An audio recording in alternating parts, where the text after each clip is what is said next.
along to Murray Thompson Fighters Factory Gymnasium, the most productive gym in Melbourne City.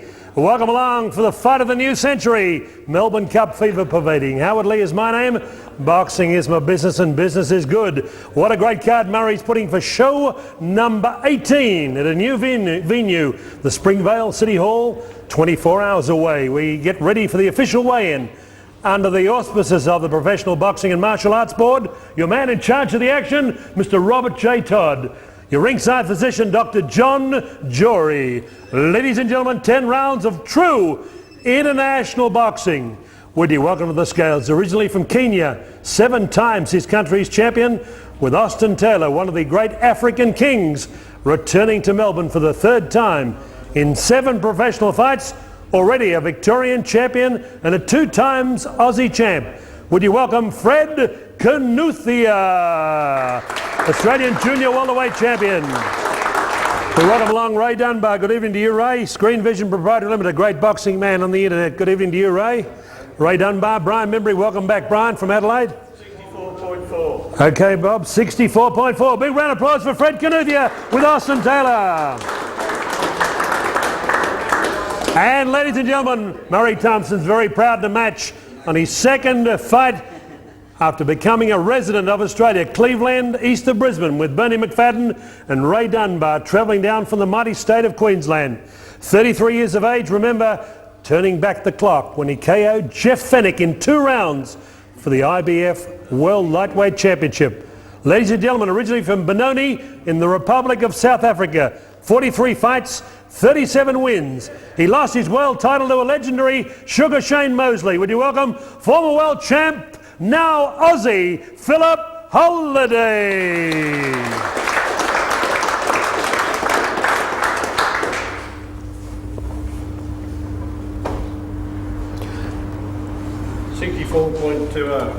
Well done, guys. 64.20. 10 rounds of true international boxing, encompassing the Republic of South Africa, Australia, Kenya, Australia, and Adelaide. Throw them in, Austin.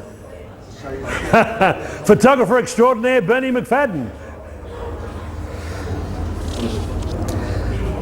Right, a great match. 8 rounds for the Victorian Super Middleweight Championship. Would you welcome to the scales the former middleweight champion of Victoria, returning to the ring after 20 months in a temporary retirement. 9 fights, 6 big wins. Would you welcome the former Victorian champion, a proud citizen of Bayswater, former national amateur champion, Dean Gaither.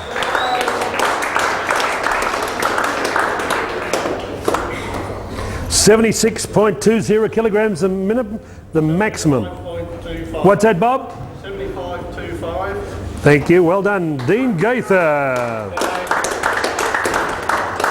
And after 2 pro fights with Paul Layton and Ronnie Russell at the Oakley Youth Club, he's a defending champion. 2 fights, 1 win, 1 draw. Victorian Super Middleweight Champion, putting his title on the line over 8 rounds of boxing tomorrow night at Springvale City Hall. A proud citizen of Australia. Would you welcome Segio Llancafilo.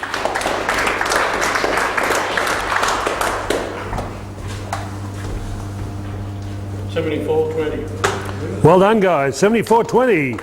No weight problems there with either fighter.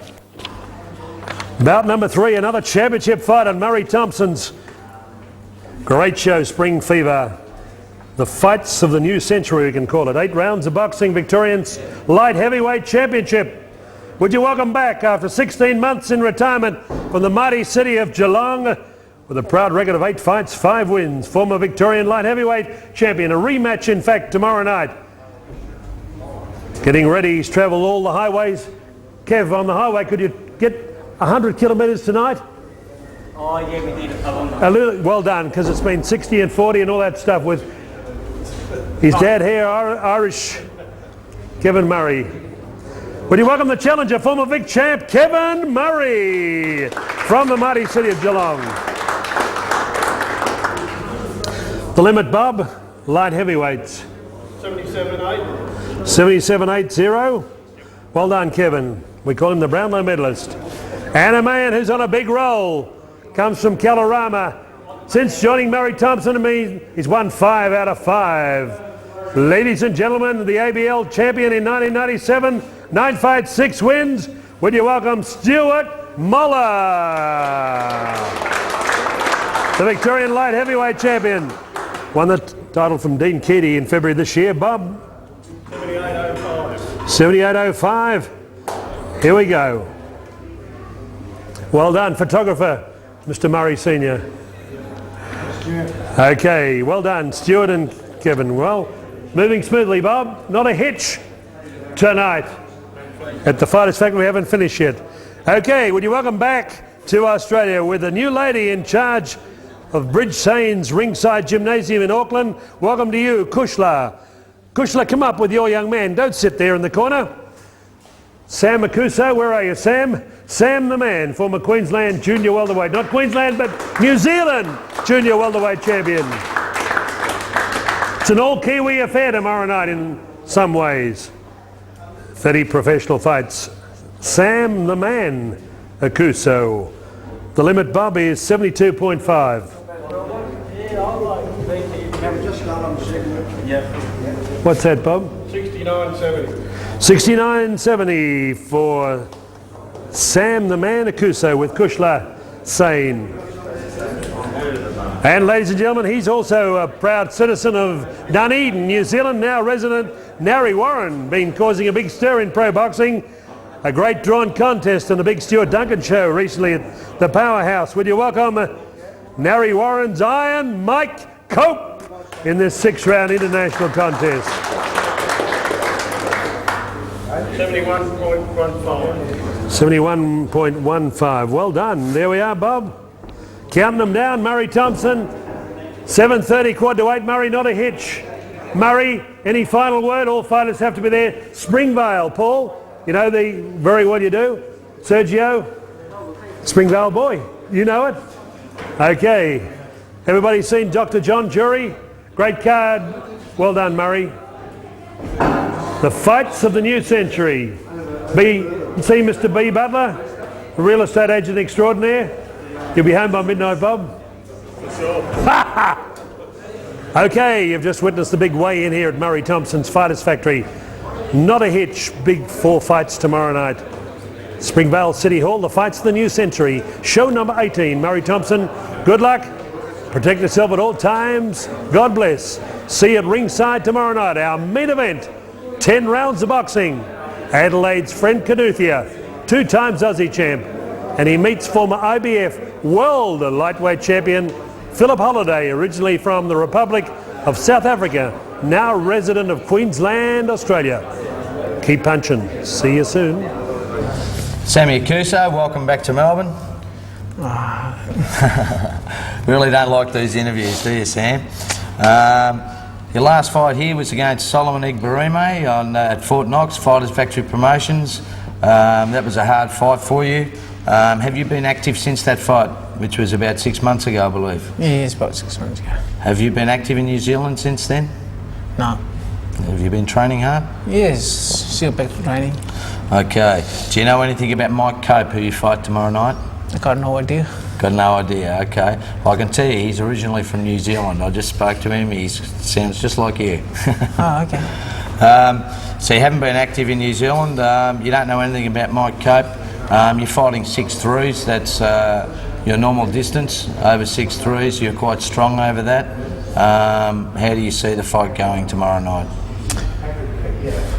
It's come for ready to fight, but I don't know much story about him. I didn't hear the story about him. I said, the best man will take the chance. Okay. If he got a chance, he take it. Okay, you fit to go the 6 rounds tomorrow night? Yeah, I'm fit ready. And strong? You're ready? Okay.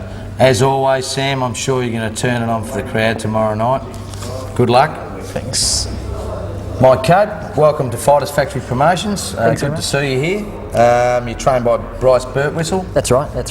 And you come with a record of 2 fights, 1 draw and 1 loss. That loss being to Australian title contender or PABA title contender who just fought Sam Solomon, Sakio Bika. Can you tell us a little bit about that fight with Sakio? I can, yeah. It was a fight I took on about a week and a half's notice. It also happened to be my first boxing fight. I was not allowed to have any amateur boxing fights due to me being a professional kickboxer as well, which is quite a different sport when you're in the ring. So my trainer Bryce thought, yes, I've got plenty to learn in the boxing game, and what better way to start than jumping in against Segio. It was a really hard fight for me. Taught me a lot, went the distance, and yeah, from there it's just been coming on from that. Well, that's no mean feat for a first upper to go the distance against Segio Bicker. I think you'd be one of 2 people he hasn't stopped in his 10 fights. Yeah, so I hear he was a strong hitter. I was unfortunately surprised a bit in the first round when he whacked hard, but you know, that's good. It's Yes, you keep your would. Well, hands you've up. obviously got a good chin and good evasive skills to survive with him for 10 rounds. You had a draw with Craig Eden. I actually witnessed that fight. I thought that you'd actually done enough to win that myself personally, but that's of course an unbiased. That's my what do you call it? It's not professional opinion. Yeah, well, And it's my opinion as well. I thought I'd done enough to win, so yeah, well, I thought you fought quite well, Mike. Tomorrow you take on Sammy Aukuso from New Zealand. Do you know anything about Sam? I've heard nothing about Sam apart from the fact he's had, I'm not sure, 13, 15 fights or something like that. I heard he's fought Julian Holland a couple of times. So he's certainly had a lot of experience as far as fighting top-notch opponents go. I just hope to keep on learning the craft. I'm not. I'm a little bit green, you could say, in the whole boxing field. Okay.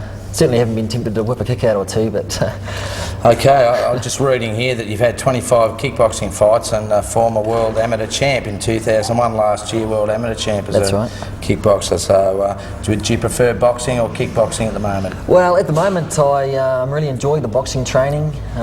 It's something that's going to complement my kickboxing quite well as well. It's much better for me at the moment to learn about my hands. I've always had a kicking background. Hands have been a bit lacking.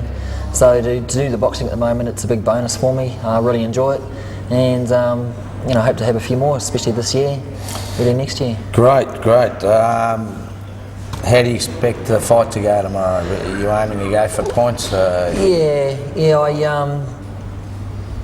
certainly hope to first of all learn a lot, and by doing that I plan on going 6 rounds. I don't plan on going out there and trying to knock anybody out. That very rarely happens. If it does happen, of course it's a bonus, but yeah, go for the distance, go for the points win, get the craft up, learn the skills, and hopefully carry that over into my next fight. Okay, future in boxing, you want to stick with it? Yeah, I've actually been penciled in to fight on the 29th at Festival Hall.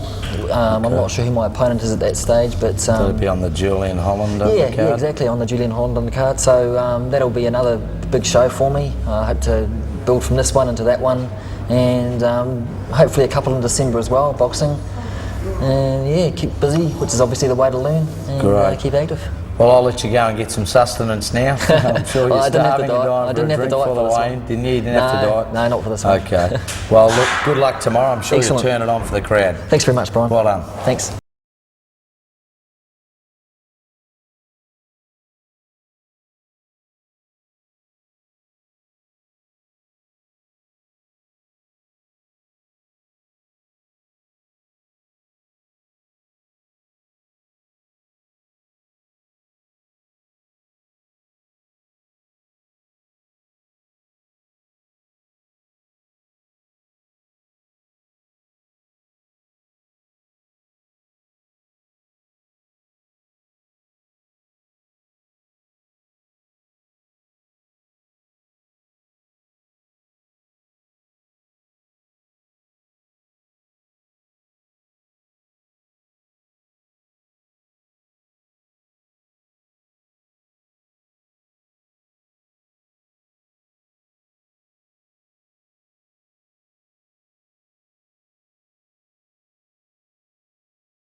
Good evening, ladies and gentlemen. Welcome to the Springvale Stadium on this Friday night.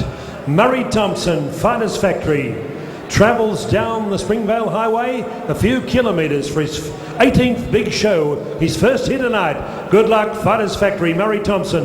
And what a cracking main event of the evening we have. 10 rounds of boxing between two-time Aussie champ, formerly from Kenya, firebrand Fred Kinuthia, unbeaten in 7 fights.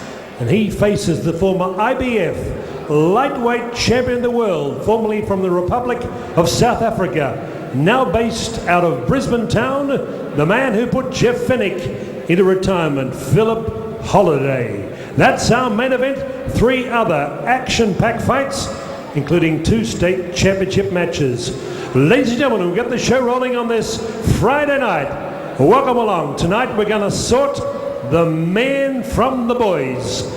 Team Vukovic coordinating tonight's show. Your judges for the opening bout, Ms. Zanika Williams, Andrew Campbell, and we welcome on board for the first time, Smokin' Joe Mann. Welcome along as an official judge in this 6-round international contest. Your ringside physician, Dr. John Jury. Your referee in charge of the action, Malcolm Bullner. Your timekeeper at the bell, Damien Membry. Howard Lee is my name. Boxing is my business, and business is good. Ladies and gentlemen, Murray Thompson, Fighters Factory, welcomes you to the fight of the new century. Introducing first on my left in this all-New Zealand affair, occupying the blue corner, with Kushla Sain in memory of the late Bridge Sain and Herald from the Greater Dandenong Boxing Club. This man is a former New Zealand junior, a welterweight champion, a frequent visitor to Australia from Auckland, New Zealand. 30 fights, 10 wins, 2 wins coming by way of knockout, scaling 69.70 kilograms. Ladies and gentlemen, would you welcome back to Australia from New Zealand, Sam the Man Aukuso. Aukuso, wearing black trunks with white piping. And across the ring, in charge of the beekeeper, the Bombay man, Bryce Birtwistle, regarded as one of the finest audition men in boxing, kickboxing in the world. Good evening to you, Bryce, from the Melbourne Martial Arts Centre, traversing boxing, kickboxing. Originally from Dunedin in the South Island of New Zealand, now a proud Aussie in Narre Warren in kickboxing, 25 fights. Ladies and gentlemen, in pro boxing, 2 bouts, 1 win, 1 draw, 1 loss, 1 draw. Ladies and gentlemen, scaling 71.15 kilograms, known as Iron Mike Cope, wearing gold trunks with white piping. Malcolm Bullner, come across to centre ring. It's all yours. 6 rounds of boxing. Good evening, fight fans. On behalf of myself, Brian Butler, my co-commentator John Shocker Miles, and our special guest this evening from Streamline Vision, Ray Dunbar, welcome to Springvale Town Hall for what we hope to be a great night of boxing, featuring the main event between Fred Kinuthia and former world champion and victor over Jeff Fennick, Phillip Holiday. Well, straight into the action, Brian and Ray, and welcome aboard, Ray, and we'll speak to you throughout the night regarding Stream Vision, and it's a welcome down here to Melbourne. To join myself, Brian Butler, the lookout. Here we go for a great contest here. In the yellow pants, we got Michael Cook and Sam Aukuso in the black trunks. This will be the filling out round.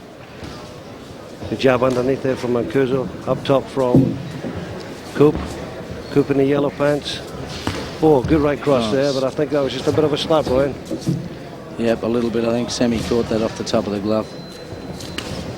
Nice jab from Cope. I saw Mike Cope fight Craig Eden on the Sam Solomon Segio Bicker undercard, and I thought he was a little bit stiff not to get the nod there. He got a draw. Looks like he's done a bit of martial arts, kickboxing as well. 25 fights in kickboxing and a world amateur title culminating the end of his kickboxing career last year. Loves the boxing and wants to get right in on what he says, and he's got plenty to learn. Well, let's see how he goes here tonight, up against Sam Aukuso and the Marcus of Queensbury rules, which is no kicking allowed sometimes. I might add too that in his first fight, Mike Cope went the distance with Segio Bicker and lost on points. Well, it's not a bad effort, actually. Both boys throwing big bombs early, Brian. Bit out of distance. Yes. Good shot underneath there from Aukuso. Good jab from Aukuso. Not reaching the target, but he's lining them up. Missed the target there again. Both boys out of distance a little bit, but it's early doors yet. Pushing the shove there. Good jab there from Coop again. Coop in the yellow pants. Good straight left he has. Good slapping right into the midriff there from Aukuso, the Kiwi. Jabs out of range from Aukuso. Underneath Aukuso up top. Just a little blood from the nose of Sammy Aukuso there. I think courtesy of those nice stiff left jabs from Mike Cope. Yes, he's got tidy hands, Michael Cook. He doesn't waste, he doesn't spray his punches. Have a dig there. Ooh. It's a shorten that hook up, Sammy Aukuso there. Slap underneath again. I mean, when the targets are open, you want to make sure you get something in there, don't you? I mean, a slap's not going to do any good.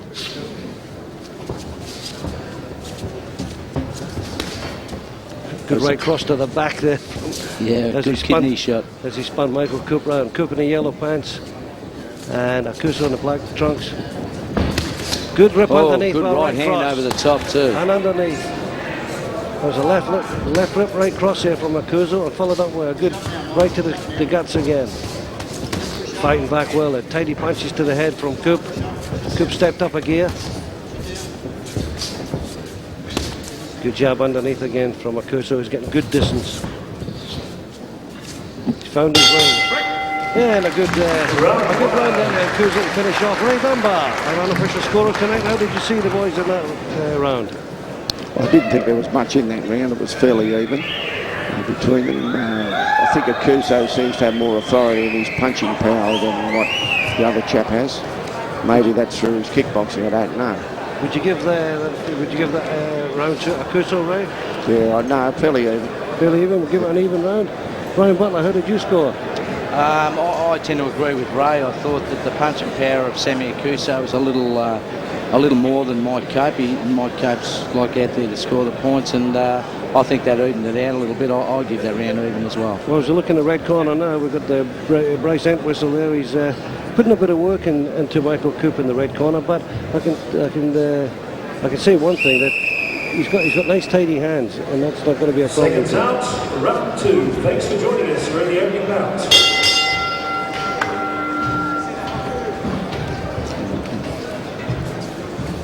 Here we go, round two. I thought myself Aukuso had a good round there, so I would have given that to Aukuso myself. But my co-commentators, Ray Dunbar from Streamline Vision and Brian Butler, both squared that up in the open stanza. Good hard shot there over the top from Michael Coop in the yellow pants. Blocked well. Nice right hand by Sammy Aukuso. Just fell short of the mark. Experience is definitely on Sam Aukuso's side here, although the amount of times Mike Cope's been in the ring kickboxing, he brings some of that with him too, but I think the standard's a little different. Yeah, but he's got good tight hands. I mean, that can be improved. He's just a bit stilted in his legs, but I mean, he's landed some good shots on Aukuso. And Aukuso, as you say, he's experienced and he knows where to place them. Good uppercut. Good uppercut. Aukuso in the black trunks got a good uppercut. Into the body again, over the top. Underneath, good right hand from Mike Cope. Right hand reply there from Mike Cope. Turn out to be a tidy little contest here. Oh, nice move. Oh, good shot big there right hand from Aukuso, doubling up. And he stiffened the neck there off Mike Coop in the yellow pants. Oh, good right hand from Mike Cope. He's staggered, he's wobbled Aukuso a little bit, rubbery on the legs. Well, I think both of them are rubbery. They both landed very good shots here. It's blow for blow in the second round. Good shot over the top again there from Aukuso. I think stamina's got to tell here. They both landed very big bombs early in this fight. Good lefts from both boys there, settling down a little bit now. Taking a breather. Good shot over the top. I don't think it done much damage. Cope has Aukuso. Oh, big punches from Aukuso. He's hurt Mike Cope. Buckled the knees of Cope there in the neutral corner. It was a lovely little move for Aukuso. Got his back off the corner, the turnbuckle there, and just turned to Mike Cope and belted that right hand straight on the chin. Let's hope he doesn't go right hand crazy because he's got his nose in front in this round. Cooper regains composure, takes control of centre ring, left jab. I'd like to see Aukuso block that jab and come back with a double jab of his own. He's not having too much success leading with the left hook. Good straight lefts from both fellas there. Over the top again from Aukuso. Two right hands and a left.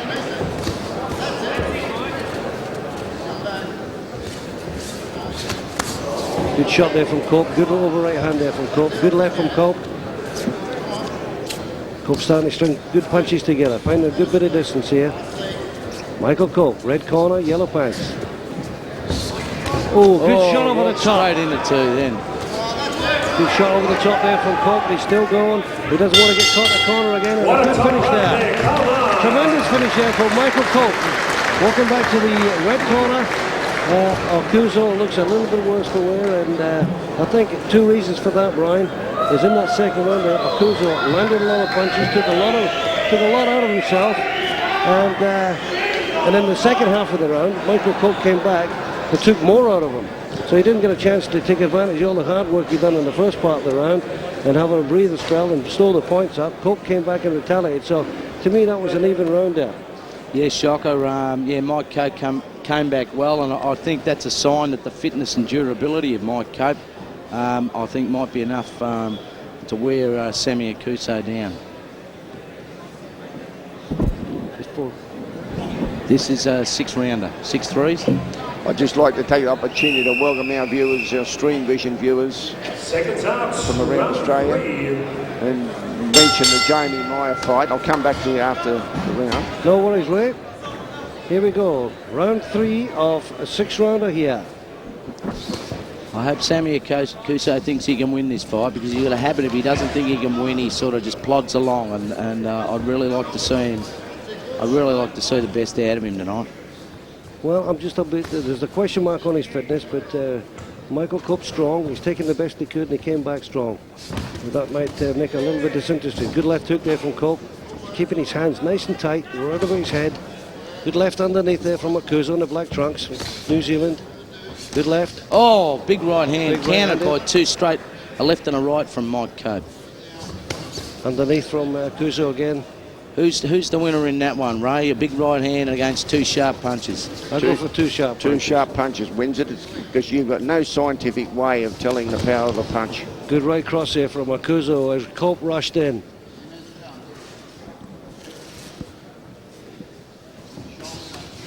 Couple of misses there from good left hand from Cope. He's not getting the target, but he knows it's there. Reaching too far with the right cross, Michael Cope again. Aukuso blocks the left, looking for a way underneath on Michael Cope. Aukuso on the black trunks, back against the ropes. This is where he's dangerous. Can he spin Cope round and hit him? Michael Cope goes over the top with a good right cross. Good left hook from Aukuso back. This is a good fight with both boys landing some good shots. Aukuso on the black trunks, the cagey character. Cope, the eager beaver, the young boy. He wants to take this fella. He's going to try and do it now. Sammy Aukuso is looking a bit fatigued in this round. Yeah, if he doesn't get it, as you say, if he doesn't get it all his own way, he's maybe lose a bit of interest. But Cope's strong. Look at his body. Good shot! He's got him going here. It's a good right cross. But he's not rushing in too far. Good composure. Good underneath shot from Cope. Good shots underneath. 3, 1 to the head. Well, Sammy Aukuso. Cope's not rushing in. He's taking his time. A lot of fighters would rush in and go over the top and punch themselves crazy. I spoke to Mike Cope last night on interview. Cope's going to stays him up here. Underneath, over the top. Underneath, over the top. Good underneath. Aukuso looks in trouble. He's bobbing and weaving. Stepping the back. Good shot there from Cope again. Cope has him. He's gone in the corner. He's dropped there. Referee Malcolm Boone putting the count on Aukuso. Cope looks very fresh. Aukuso looks like he's looking for a white flag at the moment. Can he come back? Good finish here. Splendid round there from Michael Cope.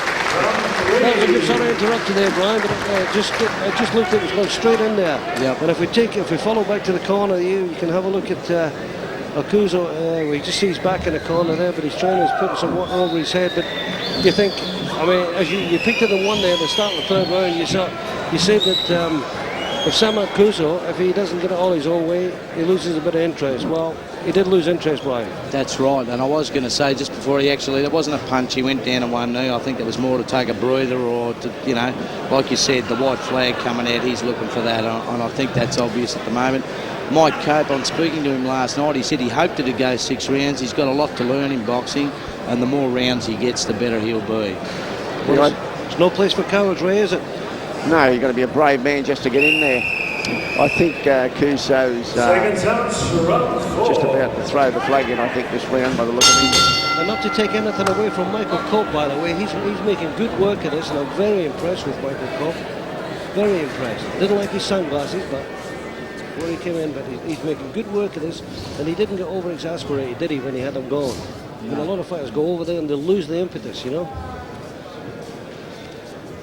Michael Cope in the yellow pants from the red corner against a very experienced Sam Aukuso from New Zealand. Good left from Cope. Sprays the commentators.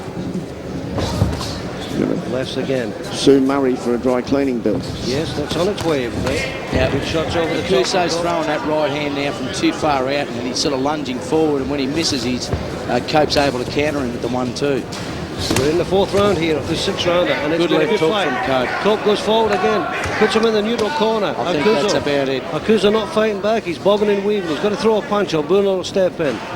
Referee Malcolm Bruno, good uppercut from Aukuso. Michael Cope still wary. He's not going to be careless, he's going to be calculated. No right hand there. Oh, two right hand misses from both boys.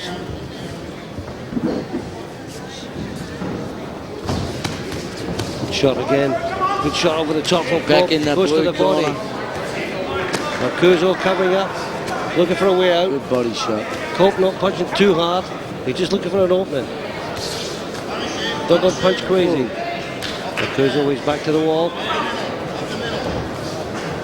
Punches again.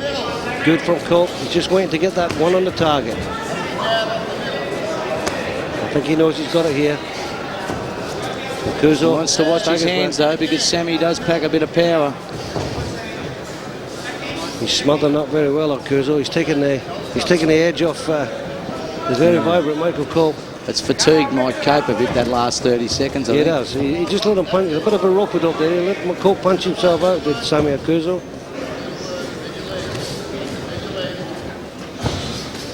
Gesture there. Good left from Cope. Good straight left. Steadying left. Takes control of centre ring. Speaking of Bryce Birtwhistle earlier on, he was telling me that he's inexperienced, Mike Cope, to fight on the inside, and that's what they've been working on, sitting there shoulder to shoulder, working the body and working on the inside, rolling and just that constant pressure of working on the inside. So that's what he's lacked from his kickboxing. Well, Birtwhistle's done a great job with this fella, because he's transformed him from a kickboxer, and that'll be it. I think that might be it there. I don't think he wants to continue. I don't know why you bring fighters all this way just to dog it. It annoys me.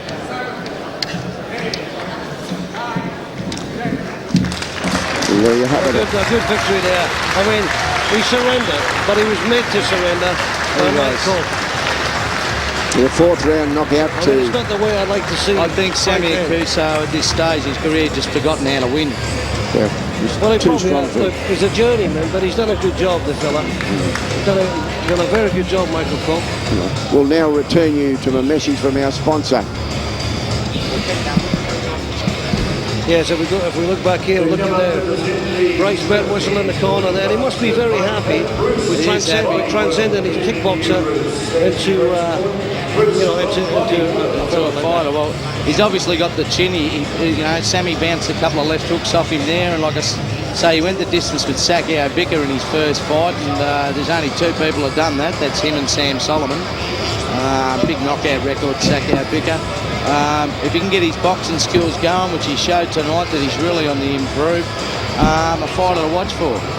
Certainly is, and I'm very impressed with that, because a lot of the times you don't see a lot of good people transcended from the martial arts to the Marcos of Queensbury, but I must take my hat off to Bryce Betwhistle. He's done a marvellous job. Full credit to you, Bryce, if he's listening to this wherever, because that's been a great stance.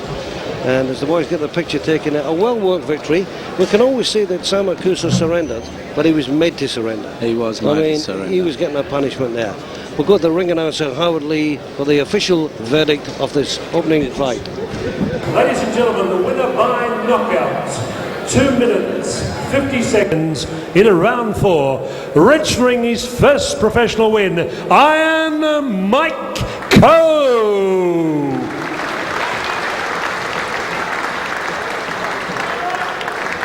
Okay, Bruce from Body World. Thank you, Bruce. Don't go away, Mike. Mike, first time out on a Stuart Duncan big program at Powerhouse. You fought Segio, who stepped up for a Pan Pacific fight then. Last time out, a good draw against Craig Eden, and tonight, a big breakthrough. Congratulations, your first professional boxing win. Thank you very much, Howard. First of all, I'd like to thank everybody at Melbourne Martial Arts, particularly Bryce Betwhistle, Julian and Melissa in the corner helping me out, my lovely wife hiding up the back there, and everybody for coming along to support boxing. It's a real passion of mine and a passion for everybody that fights here. We don't do it for money, for anything else. So it's great to see everybody supporting us. Thanks very much. Iron Mike Cope with Bryce Betwhistle. Okay, doing Gaither, welcome back to boxing. Yeah, bro. You're coming back with 6 wins and 3 losses from 9 fights. Not a bad record. Also, we haven't seen you since that tumultuous victory over David Steenson for the Victorian middleweight title, where you got off the deck, I think, in the second round and finished off pummeling him into oblivion virtually, so he couldn't get off for the 5th round. That's it. I think it was actually first round. First round you hit the deck. Yeah. Well, you've done that a couple of times too, Dean, haven't you? So it's a few too many times. A few too many times. Okay, well tonight you take on Segio Llancafilo from the Oakley Stadium for the Victorian Super Middleweight title. Sergio won the title off Aaron Kelly on a stoppage in the 5th round. How do you see yourself going against Sergio tonight, and do you know anything about Sergio? The only thing I really noticed is the southpaw, fairly straight up and down. Hasn't got that many angles to him.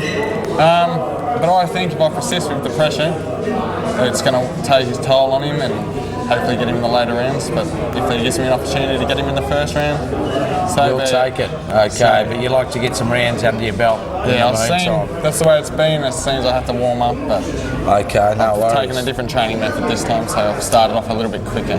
Okay.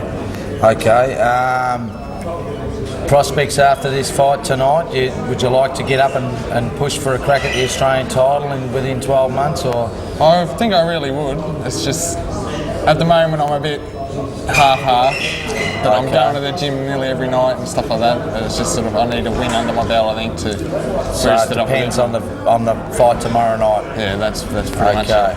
Well, good luck with it, Dean. All right, I'm sure you'll do your best. Cheers. All right, thank you. Okay, fight fans, the only fighter I wasn't able to interview this evening was the Victorian Super Middleweight Champion, Segio Llancafilo. Serge is coming off a win over Aaron Kelly for the Victorian Super Middleweight title about 3 months ago, in which he stopped Aaron Kelly, or the fight was stopped within 5 rounds. It was a great win for him. Tonight he takes on Dean Gaither, who I have spoken to earlier. One tough customer, Dean Gaither. He's got a height and reach advantage over Llancafilo, the southpaw, but Gaither will walk up on him. Speaking to Sergio early tonight, he had to take off after the weigh-in. He had other commitments, so we weren't able to interview him. Tonight's his first defence against Dean Gaither. I spoke to him. He's very confident.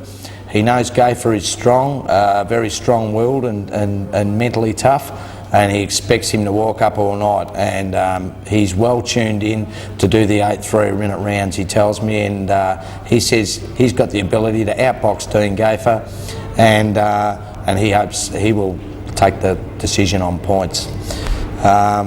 It'll be a tough fight for him. But he wants to fight for the Australian title within 18 months, Segio Llancafilo, and if he stays on target and beats Dean Gaither tomorrow, which is his wish, he should do that. Well, this will be a cracking fight, gents.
Your judges at ringside for this championship match, Joe Mann, Nika Williams, Andrew Campbell from the United States of America. Your timekeeper at the bell, Damien Membry.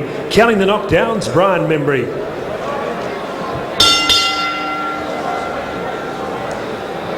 Welcome members of the Professional Boxing and Martial Arts Board, Dr. Simon Hillman, Bob Todd, Malcolm McGuinness, Scott Brower, Secretariat Bart McCarthy and Chairman of the Board, Dr. Bernard Waldemar Bama, former InterVarsity champion.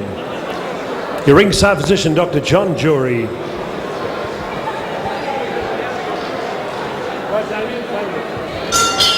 Ladies and gentlemen, welcome back to Centre Ring, bout number 2, Fighters Factory, fight of the new century, Murray Thompson, Fighters Factory Promotions. Okay, 8 rounds of boxing is our scheduled journey for the Victorian Super Middleweight Championship. Introducing first on my left, occupying the blue corner, ladies and gentlemen, returning to the ring after an absence of 20 months. He was formerly the Victorian champion in the middleweight division. From Bayswater, wearing those familiar trunks, white with the red flash. Scaling 75.25 kilograms with his father Bill Gayther in the corner. Ladies and gentlemen, in 1996, he was Amateur Boxing League champion, national champion. He's had 9 professional fights, 6 wins, 3 losses, 3 big wins coming by way of knockout. Tonight, challenging for his 2nd Victorian Championship, would you welcome a man who adds fire and power to the brimstone of boxing. Ladies and gentlemen, the Bayswater Bluster, Dean Gaither. Gaither, the challenger. And across the ring, ladies and gentlemen, the champion, with Paul Layton and Ron Russell in the corner. He escaped from the Chilean government, ladies and gentlemen, at 18 years of age. He's a local resident from Springvale. 2 professional fights. Last time out, captured the Victorian Super Middleweight Championship in a big upset against Aaron Kelly at Fort Knox, making his first defence of the title tonight, scaling 74.20 kilograms, wearing total red trunks which says KFC Oakley on the front. Ladies and gentlemen, the champion, would you welcome the hot chili, Segio Llancafilo. 8 rounds of boxing. It's championship time, and why not a champion referee? Malcolm Milner steps up to the plate. So Brian, this looks like it's going to be a big one, son. Take us through it. Oh, great. Look, I'm really looking forward to this fight. Sergio Llancafilo, only 4 amateur fights. None really know of a Chile. Had a draw with Aaron Kelly and then beat Aaron Kelly for the Victorian middleweight title, stopping in between the 6th and the 7th round against a man who loves to get off the canvas and walk through people, and that is Dean Gaither. This fight is going to be full of fireworks. And here we go for round 1 of this 8-3-minute Victorian Super Middleweight title fight. The champion, the southpaw in the red pants, is Sergio Llancafilo from Chile, or formerly from Chile, now from Springvale. He's home Springvale Town Hall. And Dean Gaither, the white pants with the red trim down the bottom. And the big tall Dean Gaither, we saw him come back from the death a few months ago, many months ago, when he looked like he was knocked unconscious, and what a great fight he put up to get back. To stop David Steenson for the middleweight title. That was his last fight, actually. So great fight. Like I say, he's well accustomed to climbing off the deck early. Yeah, and he looked all but gone in that fight. Now this Llancafilo, he looks like he's a tasty customer, isn't he? I mean, he knows what it's all about. He's very tough, Brian. He is, for the amount of experience he's had. I don't know whether he's actually had any fights in Chile as a kid, but look, he's only had the 4 amateur fights and 2 pro fights. But you know, he's well skilled for his amount of experience. Yeah, and he's a very stubborn southpaw, but he punches hard for a southpaw as he goes underneath there with a left cross. Good punch up top there from Mansfield, but he's fighting a very tough fella here. This could be his acid test. I think some of the fights he's had have been the ordinary, to say the least, these opponents. But this fella's going to test him because he's tough. That's it. 18 months out of the ring might have affected Dean Gaither a bit. Dean's turning southpaw now. He was down the Fighters Factory sparring with Stuart Muller, actually, as was Sergio Llancafilo on different days. But he was doing that quite a bit there too, turning southpaw in his sparring, which I don't think is a good thing. No, you stick to what you know best. Through your balances, and that's where you know when it's coming. especially if you're under pressure. Well, Llancafillo's now scoring with the jab as Gaither's gone southpaw, so... Well, it's not and a doing any good. nice little left hand from Llancafilo. Yeah, he piles up points, that Llancafilo. He's a very awkward customer, Llancafilo. He's a southpaw, but he's awkward to that to boot. Yeah, southpaws are, you know, normally, well, they are unorthodox, that's what they are, but... That's right, clash of heads there. He is worse than most. But I said that, nasty clash of heads, and then we have blood from the right eye of Dean Gaither. He's not happy about that. That was from a head clash. I hope that the judges see it that way. Well, this could be a nasty cross there from Anfilo. Good right cross there from Gaither. Tries it again. He's not letting the cut worry him too much. Good shots underneath from Llancafilo. Just the timing's a bit off with Gaither. Ring rust, I believe, 18 months out of the ring. It's a long time, but he really wants to watch that eye. It's a nice little move by Gaither turning him. He didn't counter there.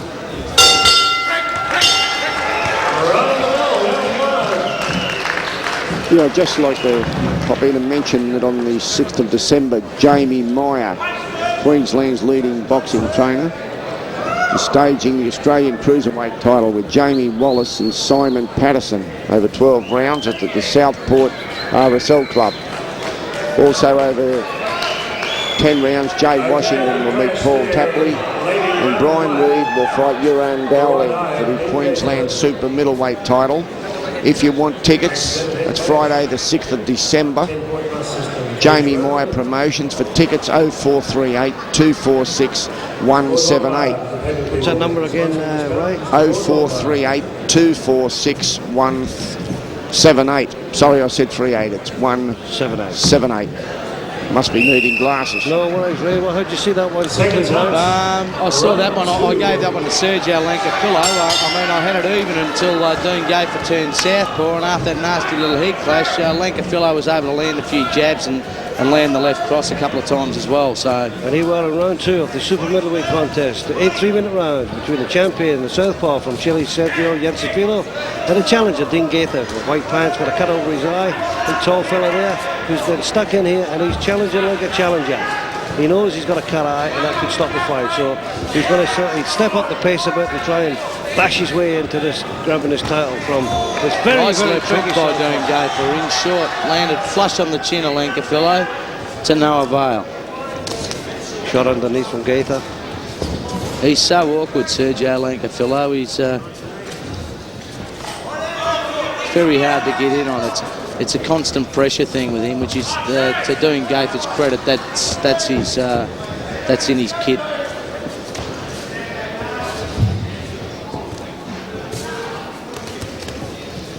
I think he needs to bring up that right uppercut and the left hook, Dean Gaither. I think that's a key. Llancafillo's open between the middle. His hands are wide in defence, but he's open up the middle. Some good combinations there by Llancafilo. He's boxing nicely. I think Dean Gaither is moving the wrong way. He's moving right onto the left hand. He should change direction around the ring.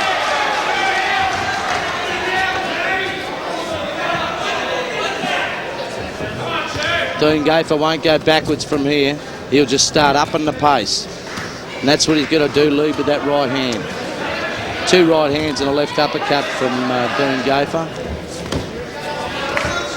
Gaither's doing the right thing against the boxing southpaw. He's going to brawl him. That's the only way he's going to beat this guy. Dean Gaither. There's another head clash for Llancafillo's got to watch those heads. That head's dangerous, referee. And he's meaning it too, by the way. Yeah, he is. He's putting that head in there. That's not an accident. No, that's very low. Sort of disgusted with that. Well, he should disqualify him. Oh, good right hand. Another one from Dean Gaither. And another one. Go on, Dean. You shouldn't do that as a commentator. I hate that. No, look, Dean Gaither's got a habit of shocking us all, though, hasn't he, Shocker? Yeah. And here he goes again. Dean Gaither, go on, Dean. Go on. The only way you're going to beat this fella's brawling. He came to town, he came to brawl, and he put his head around, and he's going to knock it off for him.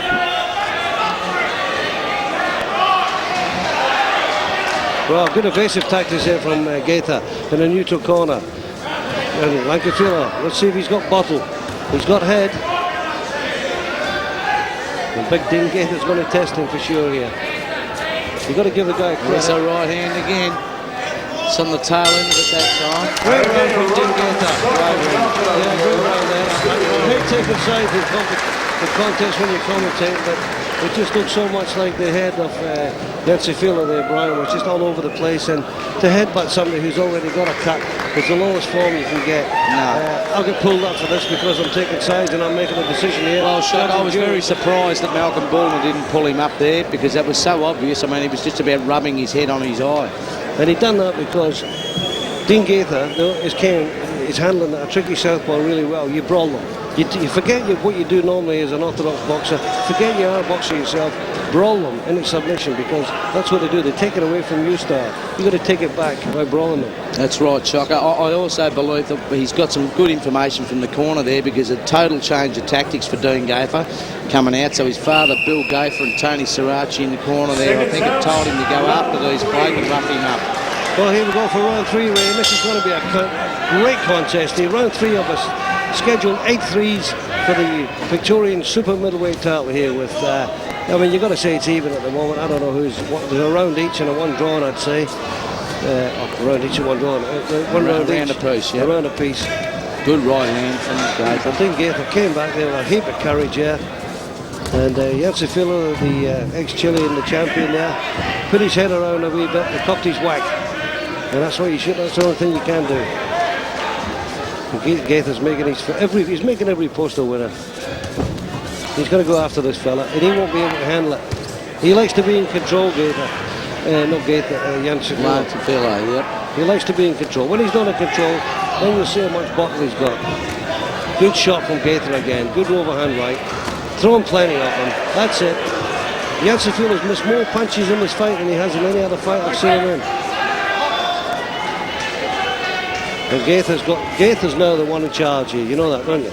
Yeah, the pressure just picks up with Dean Gayther. He doesn't slow up, he picks up. The more the rounds go on, the stronger he gets. Well, I see the Llancafilo sponsored by KFC. I think he's been eating it because it's slowing him up. But it's Dean Gayther, fair dinkum. He's got straight in here and took the fight by the horns. Boom, boom. Nice right hook from Llancafilo there on the inside. Big awkward character, Gayther. He's making, I mean, he can't take it when he's under pressure.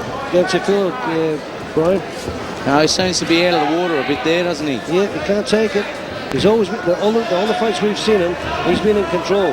Yeah, I remember him there. I remember seeing him against Aaron Kelly doing this, and then he came back, so we can't count him out yet, Chocker. Well, Llancafilo. Well, he came back, he was looking pretty ordinary in round 3 and 4 against Aaron Kelly and came back in round 6 to stop Aaron Kelly, so... Yeah. But I just think here that Dean Gayther's taking the fight away from him. Yes, he is, yeah. Because he's always calling the tune, he's a conductor. Southpaws normally are. They control you, which way you go, the other way you go. You go against what you normally do when you do it, but Dean Gayther just went and say, look, I'm going to throw the boxing out the window, I'm going to brawl this guy. And that's what he's doing. I think Llancafil's got nothing in his punches. Not a thing. Not a thing. I think if Gayther hits him, he will go down.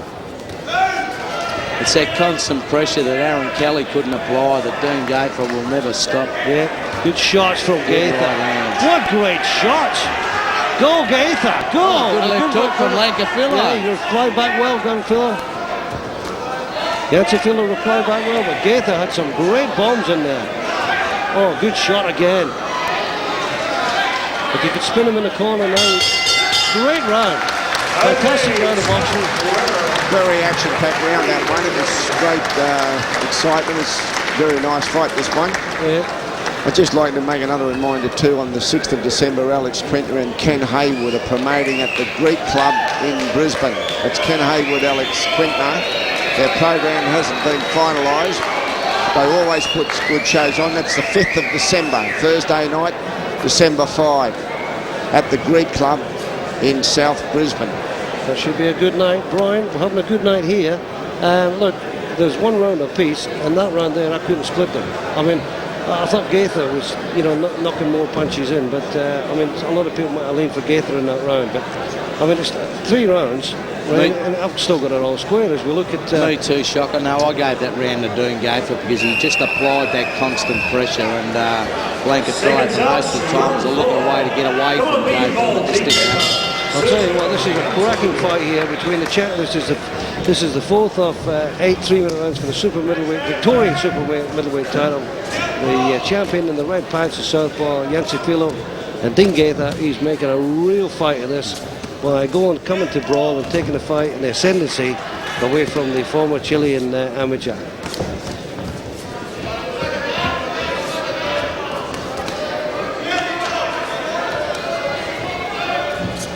Gaither applying the pressure again, Brian. Yes, he is. His defence is starting to lack a bit, though. He wants to keep his hands up. And what's surprising me is Llancafilo is not counterboxing. He's gone backwards, but not counterboxing. That's how I found until about the last 20. Well, that was better. The last 20 seconds of the last round, he did something, but before that, he just looked like he was trying to survive the round. The more bombs Gaither throws, the worse Llancafilo gets. Good shots from Gaither again. 2 good headshots. Good shot again. They caught on the glove there. Good right hand from Llancafilo, actually. He's catching more of Gaither's shots on the gloves at the moment. I think he's been told to go out and try and take it to Gaither. Oh, good shot. It's very hard. Gaither's just got to connect here. We'll see how much strength Llancafilo has left, because it's the first time I've really seen him under pressure. And he's not handling it too well as the champion. Good shot again. Stiffening right hand from Dean Gaither. Good over the top from Llancafilo. Left from Llancafilo. Starting to land 1 or 2 good ones now. Gaither's letting him back into the picture. Good body shot again. Well, Llancafilo to have a chance has got to keep Gaither on the back foot and dictate terms. The moment he starts letting Gaither walk through him, that's the end of his fight. A good left hand and a good right reply.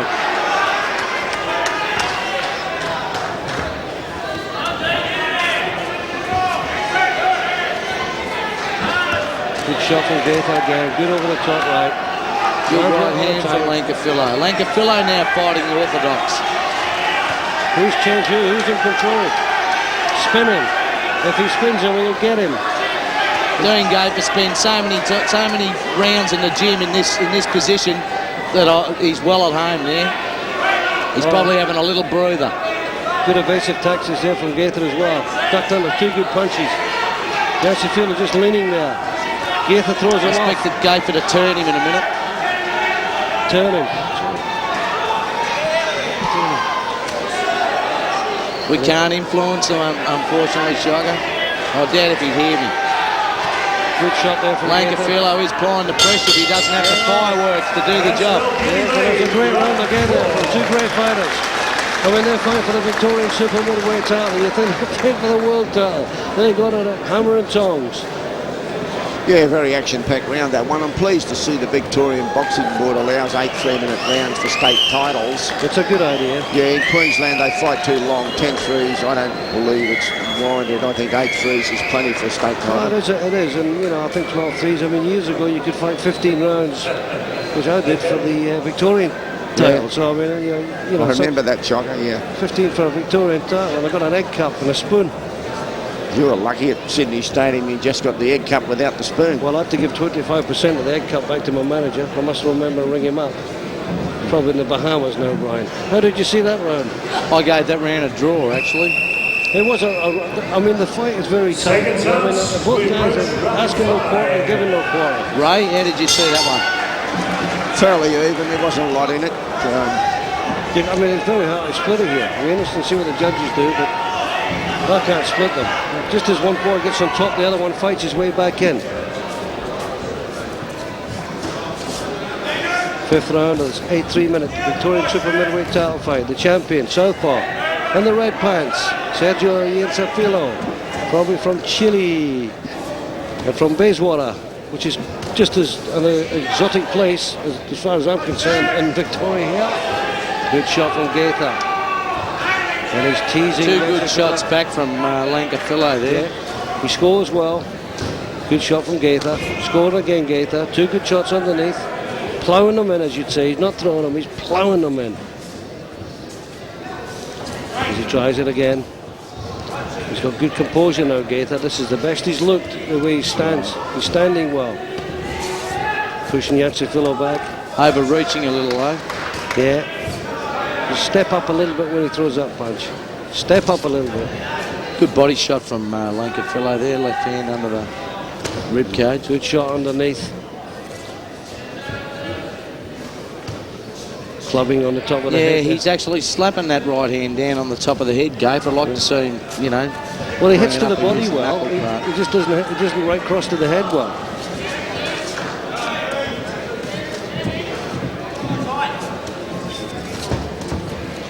I think the boys have here in the 5th round. They're taking a well-earned breather of sorts. Clubbing right hand from Gayther. And I think Tony Russell and Llancafillo's corner would have been telling. We've been telling Llancafilo that Ronnie Russell. That's two names I've stuffed up tonight, Brian. Billy, I mean. Yep. Ron Russell, is it? Yeah, Ron Russell. Ronnie Russell, yeah. Tony Russell's dad, actually. Well, he's his son, Tony's son. And he's got a son called Luke as well. He used to train Dave Russell before Mick Canavan, actually. Well, he'll always be Tony to me because he's a great hairstyle. Yeah. Anyway, Dean Gaither. The dynamic style. Dynamic Dean Gaither. Clubbing ahead. Hanging in there. I'll tell you, Dean Gaither's wide open for a left hooker. Yeah. He really wants to keep that right hand up the chin. As I say it, it lands. And up it came. With a good left hook. Dean Gaither. Oh, clubbing left hook of his own there. He fights well under pressure, this Gaither. But Llancafilo is taking the ascendancy here now because he's counter-punching. Which he's probably told him, oh, good close in the corner, left, right. One point to go left, right, left, right. Left, right again from Dean Gaither. Left from Llancafilo back. Gaither. Turning, good left hand from Llancafilo with the left. Gaither with the right.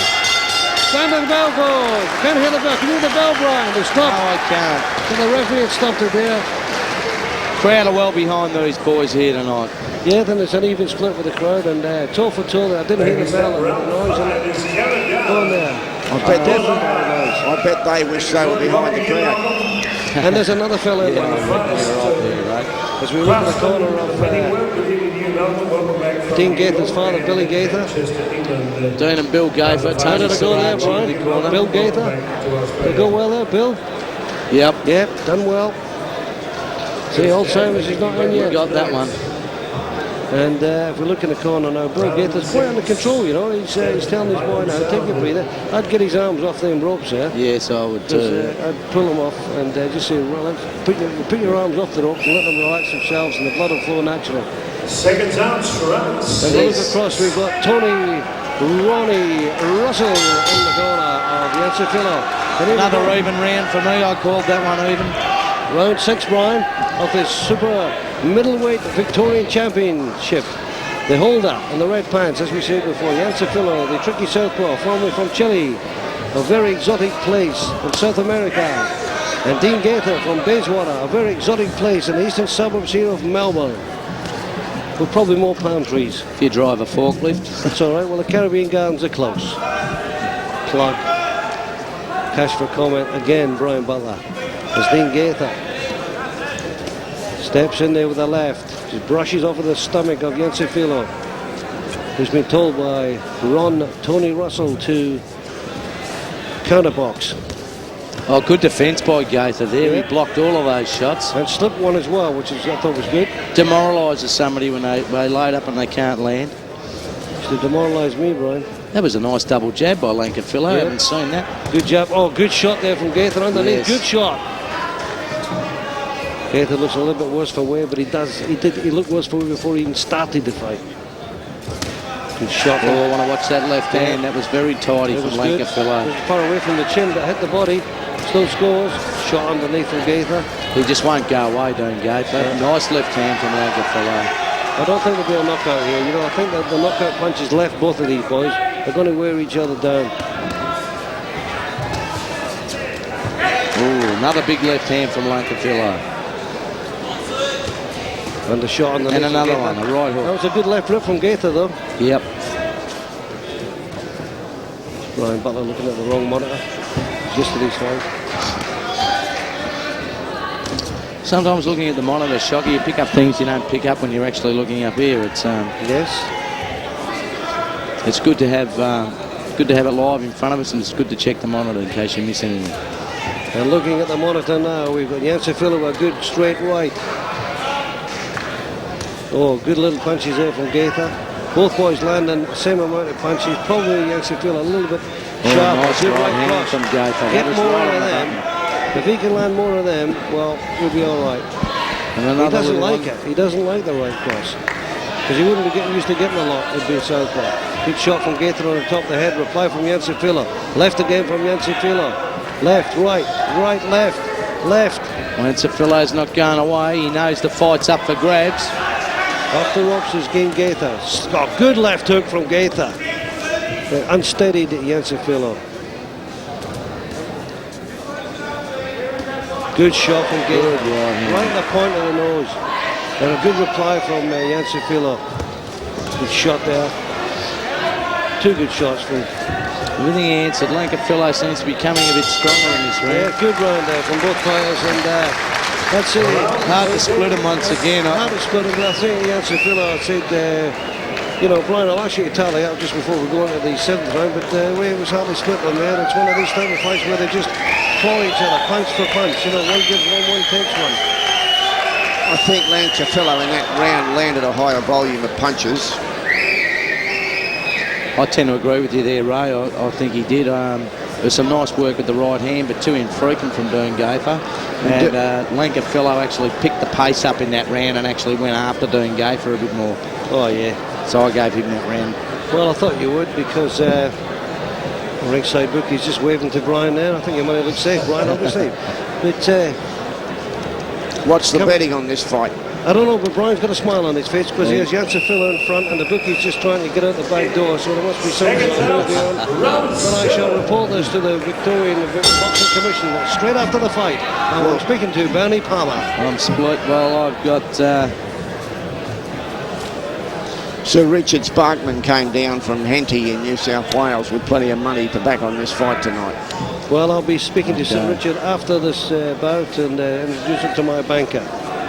I've got it all tied up. I've got the first round for Llancafilo, second round for Gaither, third round for Gaither, fourth and fifth even, and the last round to Llancafilo. This is the second last round, Brian. Good shots there from both boys. Good exchange in the middle of the ring there.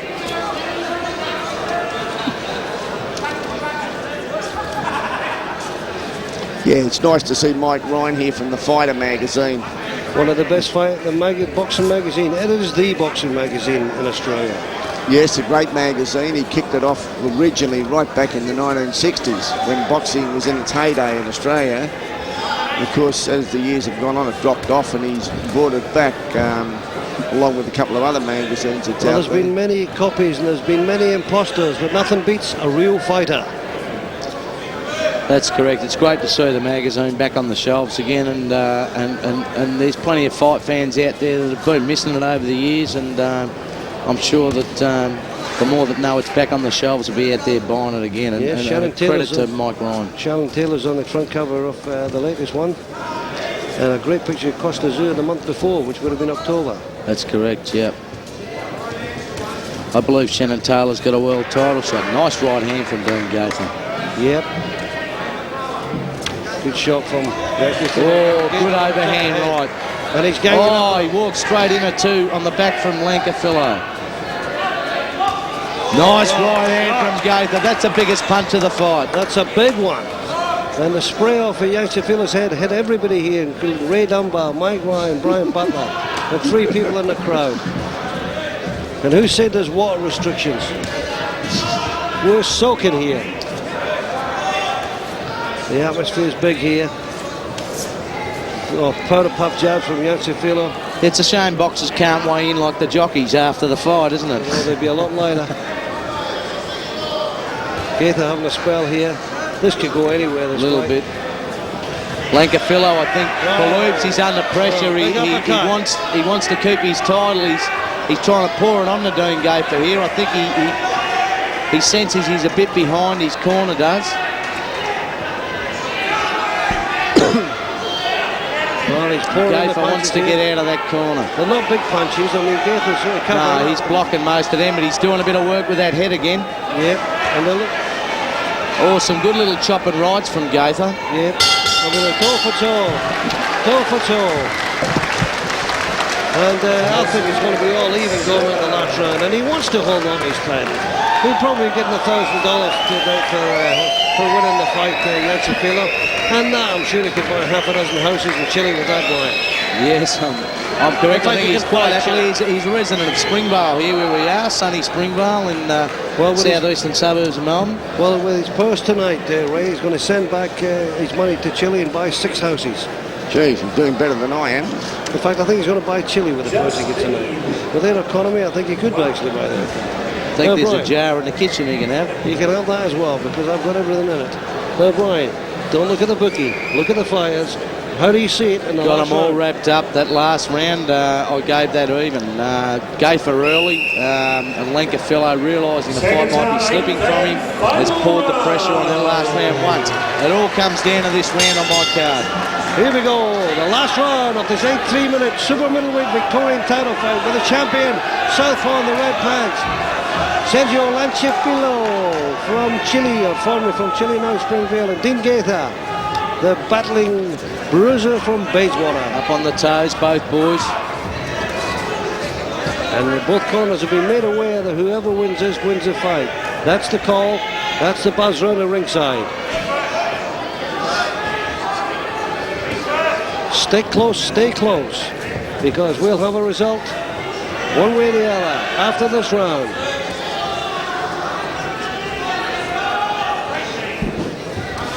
Oh, good shots from Gaither. Good right hook there from Llancafilo as well. He replied well. Gaither's going to wait till halfway through the round when he gets the bump on the ringside from his father Bill in the corner.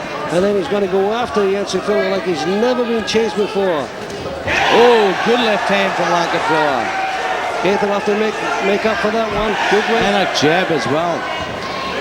There's a big jab in front of him now, a big job in front of him. Gaither wants to get busy. I don't know about waiting until halfway through the round. He needs to get going now. Well, it's halfway through the round now, Brian, and he's going to go right after him now. It's going to be bang, bang, and here we come. Llancafilo jabbing out the right hand. Good in there with Gaither. Uppercut by Gaither. Right cross, right hook from Llancafilo. It's all happening. Can you see it happening? It's happening. It's happening. Gaither's after him. Oh, big right hook from Llancafilo. Gaither steadies. His head's a bit rocky, but he's running for a punch. Paulie Layton screaming from Llancafillo's corner. His trainer assisted by Ronnie Russell. And nice right hands from Gaither. Both boys know it's up for grabs. Gaither fights back with a right cross. hand. And he dodges one. He gets one in.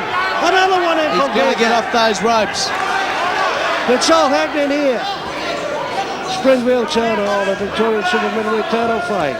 Fatiguing a little bit doing Gaither with the 18-month low. Oh, big left hand from Gaither reply. Llancafilo with another shot, a right hook. Gaither heads back. Misses with a right cross. Puts his head up in the air. Hits back with a right. Tries to stiffen him. Good right cross from Gaither. Another one. Good reply from Llancafilo. He's got to get those hands up doing Gaither. Good shot underneath. Over the top and underneath it. Both fighters are going for it now. Biff bang. Good shot from Gaither. Gaither again. Llancafilo replies underneath and over the top. Gaither. Good work straight from to the Gaither head. inside. Inside. Keeps his head up. Gets hit. Left hand just caught him flush. Gets hit again. Replies to the body. He's got to rough Llancafilo up a bit. He should swing Good him shot in the ropes. Good right for right. And then it goes. The end of the fight. What a great contest. Super middleweight. Get on your feet for both these fellas here. The champion walking back to the red corner. Segio Llancafilo. Dean Gayther with his arms raised high goes back to the blue corner with his father there. And this should go anywhere. I mean, with the judges lately, it could go anywhere. With a little bit of luck, Brian Butler could get this fight, Ray. That's the way the judges vote here in Victoria. Worst judges ever seen in my life over the last 12 months. In Victoria? And it's the worst I've ever seen. 6. In fact, it's not worse, it's worse and worse. They're pretty bad all around Australia. Oh, some areas are all right, but Got them all locked up, gents. Brian Got them all Butler locked has up. a draw. I have I think the judges will go for Llancafilo by 2 points or 2 rounds. Well, I think they'll Llancafilo sway won that way. I think Llancafilo won the fight himself. Well, he landed more punches. It was as simple as that. Well, if we go on our track record, the 2 people who go for, like, if it's 2-1, like you and me going for Llancafilo, normally the judges see it the other way. So if it's running true to course. Well, I couldn't split them. Unfortunately, a lot of the work there in that last round, Gaither had his back to us. We had Llancafillo's, but Llancafillo's head was popping up. The little right uppercuts and right crosses from Gaither on the inside were working. The more prominent shots were landed by Llancafilo in that round, but I just think it was too close to split them. No one really exerted themselves any authority in that round. So Anika Williams, Adrian Campbell and Joe Byrne are the 3 judges, are they? Yep. How they see it will tell, but I mean, it was a phenomenal fight, really. I mean, it's what the crowd comes to see, isn't it? That's right. I mean, punch for punch. I mean, at times it wasn't pretty. A southpaw against a big awkward character. They had all the makings of a disaster, but they put that behind them. They got on with the job. There was headbutts flying everywhere. There was, you know, nut crunches. There was everything going there. Yeah. Dick Sparkman's here as a guest tonight of Murray Thompson at ringside. Dick leaned to Llancafilo, and he had it very close. I thought Llancafilo won it, but let's wait for the... Well, I think he was a cleaner puncher. Well, irrespective of clean, a punch is a punch. And it's the only way you can measure the volume of punches. Well, we go to ring announcer. They say. Ring announcer Howard Lee. He's just waiting for the final ring card being adjudicated, and he will give us the result. The 2 great fighters there with their hands in the ring there, and it just shows you can punch a living daylights out of each other, but when the bell goes, the final bell goes, it's all kisses and roses, and everybody loves each other. Speaking of Dean Gaither last night at the weigh-in, I asked him, you know, he said he wants to get and try to grab the Australian title or fight for it within the next 12 to 18 months, and he said yes, if he gets a win tonight. If he doesn't, he'll probably turn it over. I think there's been a recall on one of the judges' cards. There's been a mistake made on one of the judges' cards. They're rectifying that now. And, well, it's always going to be close when it's a long time for the cards to get in. And we'll cross back to Howard Lee. I think he has it all under control. Just waiting for the decision. Ladies and gentlemen, have a big round of applause there for Dean Gaither and Sergio Llancafilo with the Victorian Super Middleweight Championship up for grabs. We go to the scorecards. Ladies and gentlemen, Judge Andrew Campbell. He couldn't separate the 2 fighters. He had it 76-76. He was overruled by judges Joe Mann and Adika Williams. Joe Mann 78-74, and Adika Williams 77-75 for the winner. And still the super middleweight champion of Victoria, Segio Llancafilo. It was a close fight, there's no doubt about it, but Llancafilo landed the higher volume of punches, and without any scientific way of telling the power of a punch, what other way can a judge score a fight?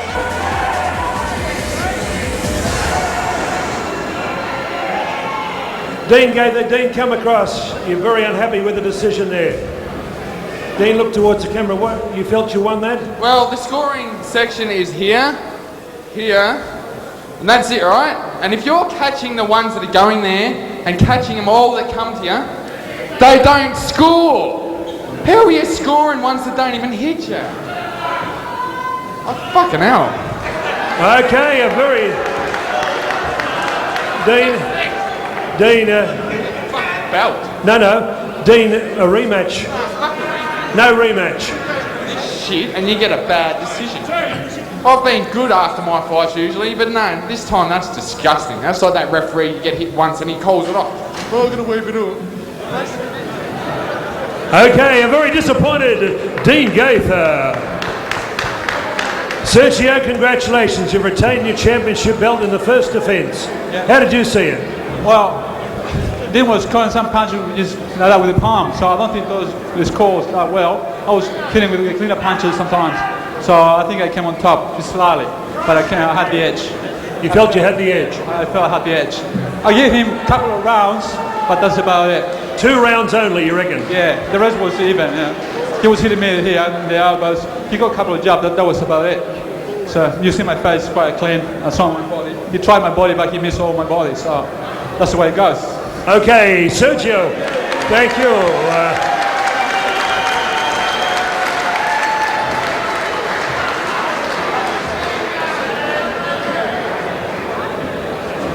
Kevin Murray, welcome back. How you going, to Brian? boxing after 18 months later. I seem to say this quite frequently. We just had Dean Gayther in, who's also coming back after a 2-year layoff.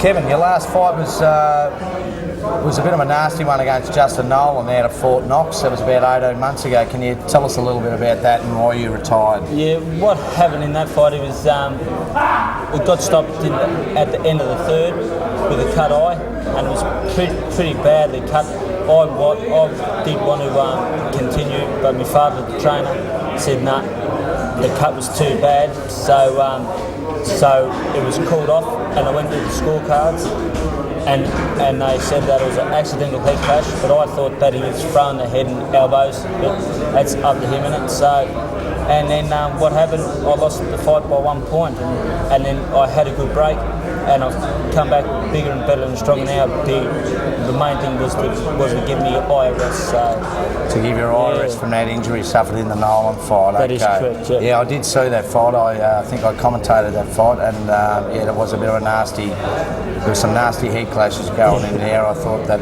fight should have been pulled up before then, actually. Tonight you fight an old enemy in Stuart Muller. Plenty of fights between you and Stewie. I believe 3 in the amateurs, and you have had 1 as a pro together. Can you tell me a little bit about that? Yep, that's correct, Brian. We fought an amateur in the Victorian Amateur Boxing League, and I think we've had 3 fights, 2 wins to me and 1 win to Stewie. That was good to see, and I think I won an Australian title I actually won 2 Australian titles in amateur, and Stewie won 1, and they were 3 good close fights, yeah. And then as a pro we fought over 4 rounds of 3 minutes, and I think he was training with Bill Gaither.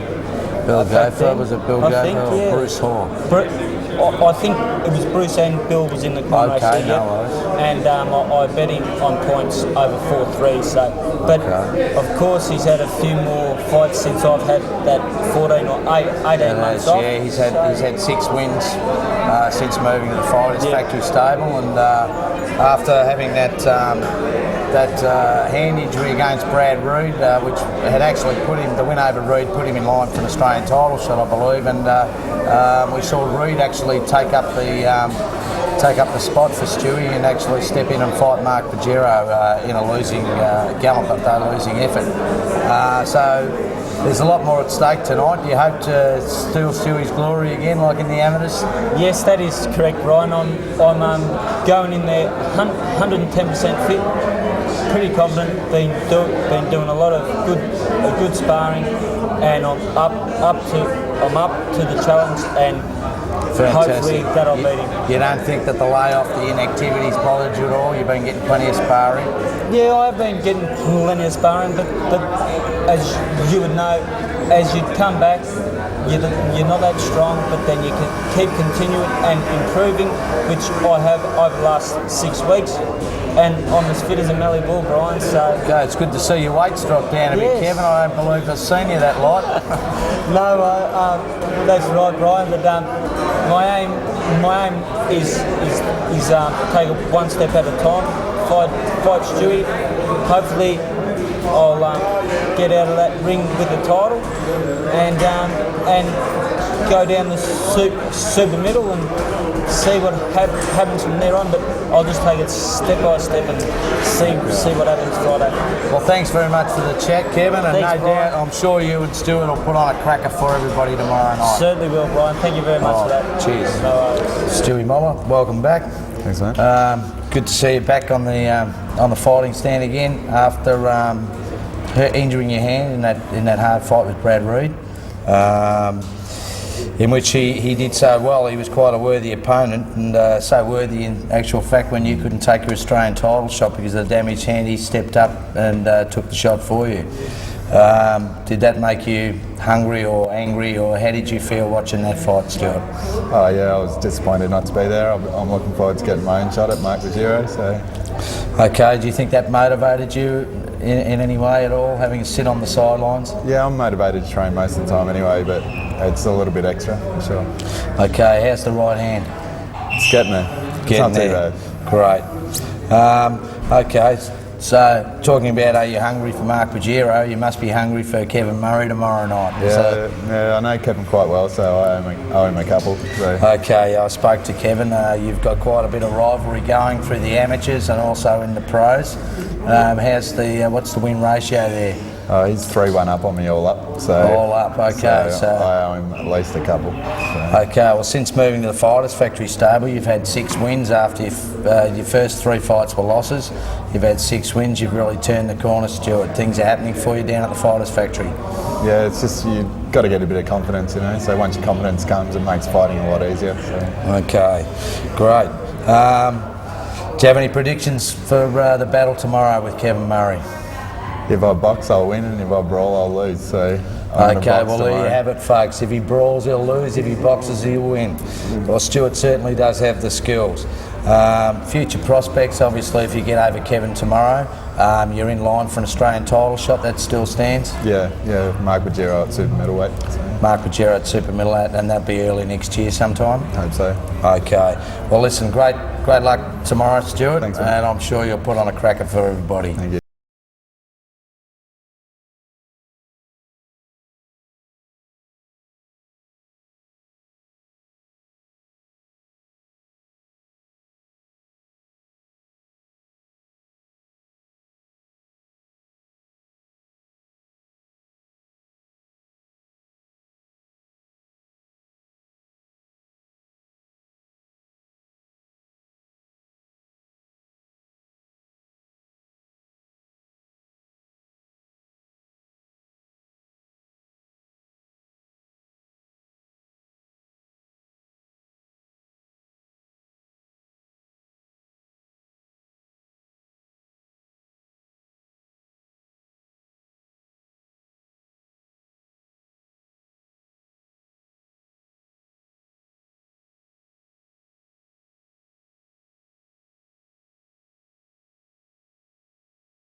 Ladies and gentlemen, welcome back to Centre Ring. This is our 3rd match. It's championship time. This is our semi-main event.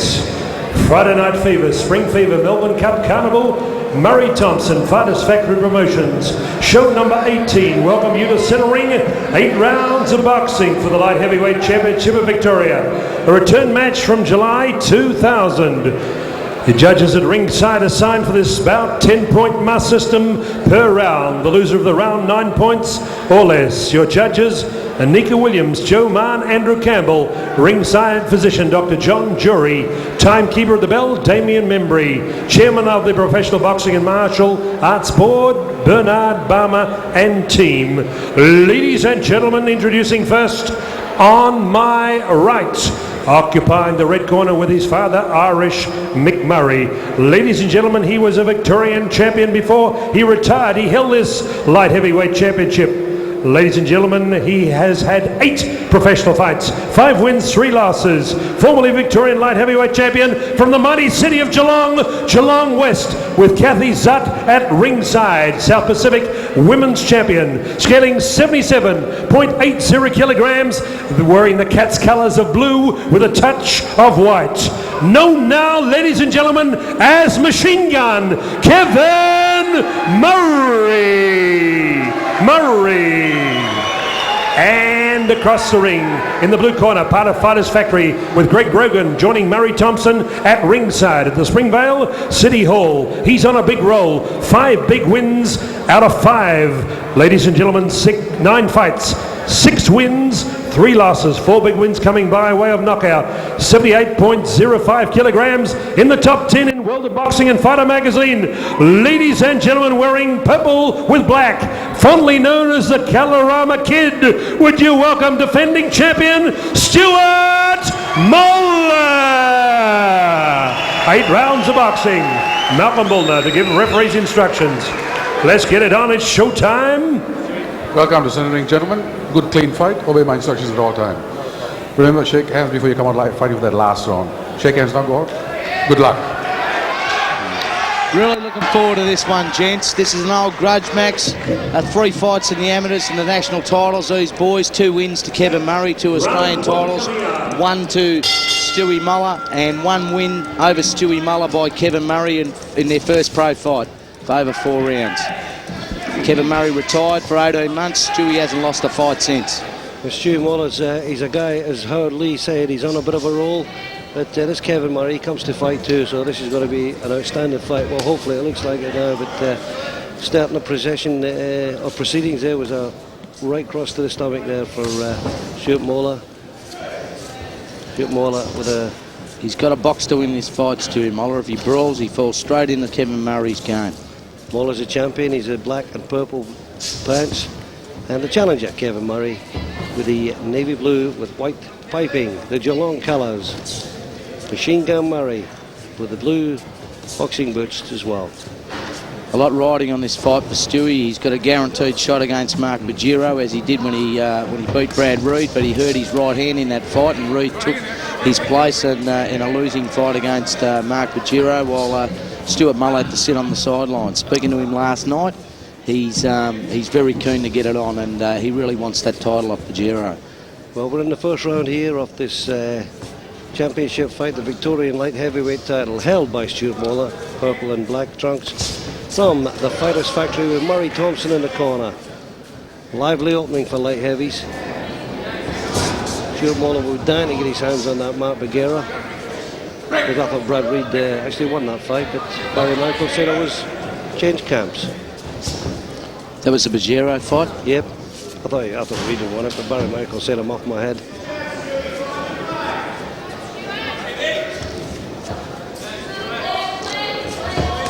Reaching underneath is Kevin Murray. Stuart Muller skips gently out the way. He doesn't look as fit as Moller.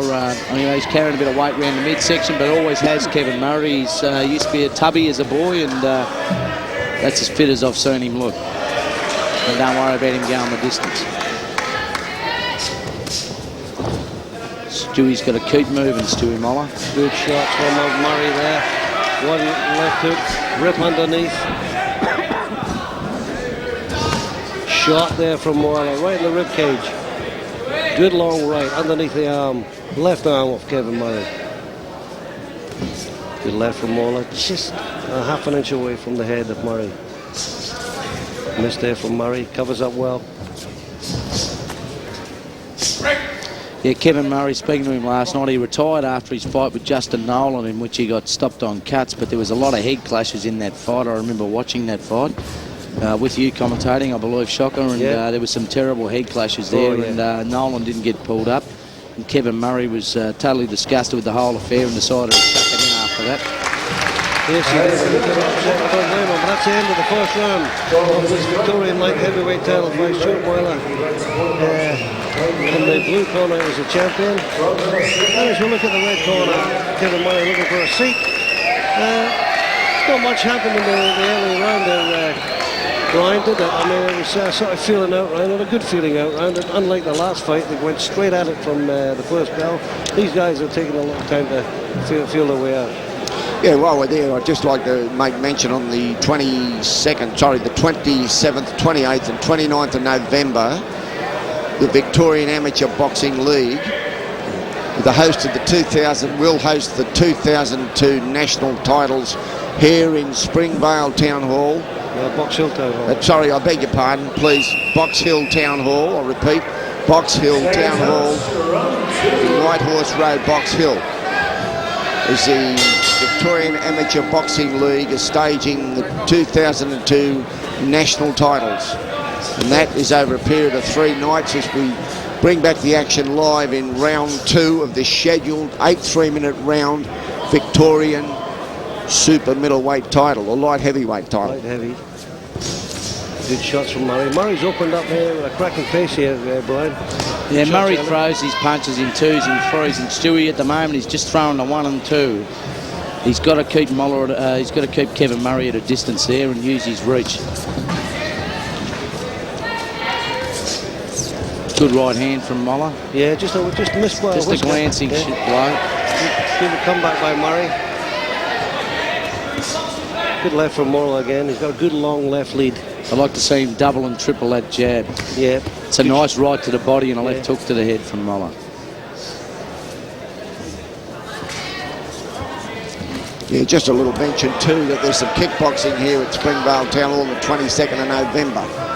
At Springvale here, Michael Vukovic has got 2 kickboxing title fights on. Arthur Takanis is fighting a Russian opponent to be selected, and Nicky Lund will be also fighting in a kickboxing championship fight with an opponent yet to be named. That's November 22nd here at Springvale Town Hall. That's kickboxing. And let's not forget Nick Lund is the one on Foxtel. Everyone would have seen that. He fought Mark Barguera. No, he actually fought the fella from Tully. Yep. His name escapes me right now, Ray, as we talk. We're both suffering from dementia, viewers, so don't worry about it. Well, if we grab back this, not too good. Let's stick to the fight at hand. Let's be completely. Good shot from Well over the top again. A ripping left rip there from Murray into the stomach of Moller. And put him back a little bit there. He rips well in the body, does Kevin Murray. Second round of this Victorian light heavyweight title fight. Stuart Muller the champion. Kevin Murray on the comeback trail trying to wrest that title from him. They're trying to block his path to Mark Magero for the Australian title. Yes, Kevin Murray's been sitting on the sidelines and watching Stuart Muller rack up the wins since he moved to the Fighters Factory, and since he's lined up for a title shot against Mark Magero. I think Kevin Murray thinks, I've had a couple of victories over this bloke. He's up there, I can beat him. Well, he's got tonight to prove it. He's got this round and 6 after this to put himself back up there in the front line. That's the punch that's going to win it for Stuart Muller. Moving jab. Good underneath shot again from Murray. I like that underneath rip.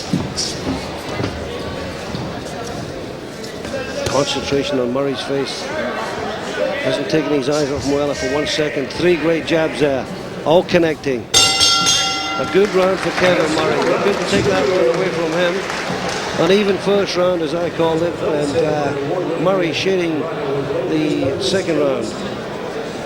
That's only in my opinion, the unofficial scorekeeper, the kiss of death. the Antichrist. How did you see it, Ryan? I scored that an even round. I thought Stuart Muller landed some nice left jabs and a couple of nice body shots. The only thing Murray was successful with there was that left hook under the right cross. So I actually gave that, even though he was pressing the fight, I gave that a drawn round. And I can taste the bias already. How do you go, Ray? Well, being a Queenslander, it's not your fault. An impartial There's a cure for observer. that. Yeah. No, I had a 10-9 to Murray. I got him leading by a point so far. So did I. So the Wonder Boys have done it again. The Dunbar Miles team from the east coast of Edinburgh, in Scotland, visiting here to call these fights at the great Springvale Town Hall. And this is the Victorian light heavyweight title fight. A little bit of Vaseline must come off. Cyril. And here we go, third round of this light heavyweight Victorian title fight. Third of 8. Better start from Well. A good rocking shot into the stomach of Murray. Good jabs. Murray with a good jab. Both boys have got good educated jabs. Nice to see. Both very good orthodox Queensbury fights. Both boys have a good kit of punches. They do. Excellent. Well trained, up to the mark. Well, these boys have been in there 4 times together, and as they say, familiarity breeds contempt.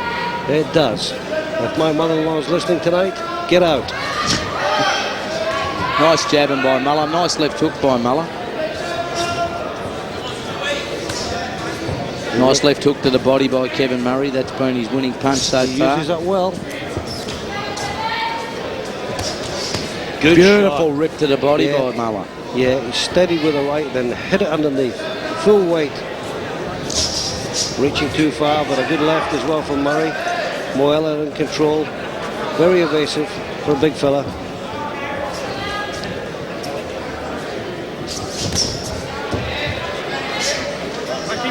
Oh, he's in a bit of a clinch here. Third round, 8 threes. Moller the champ. Looks a little bit in control. I've got him a point behind.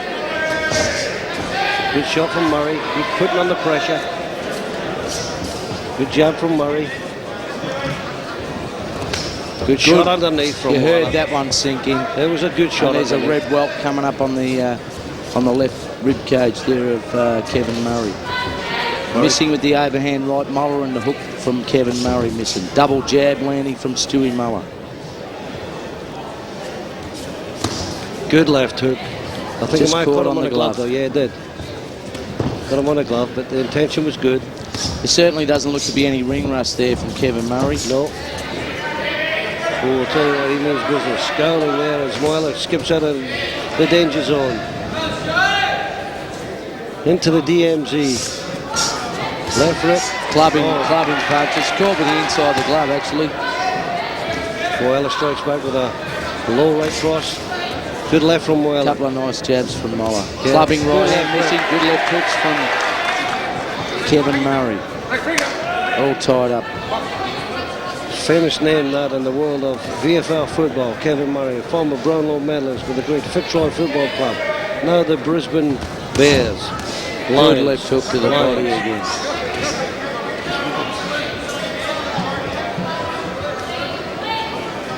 Good jab from Moller. He knows the distance. Murray's got to get underneath and start unloading this. Good shot.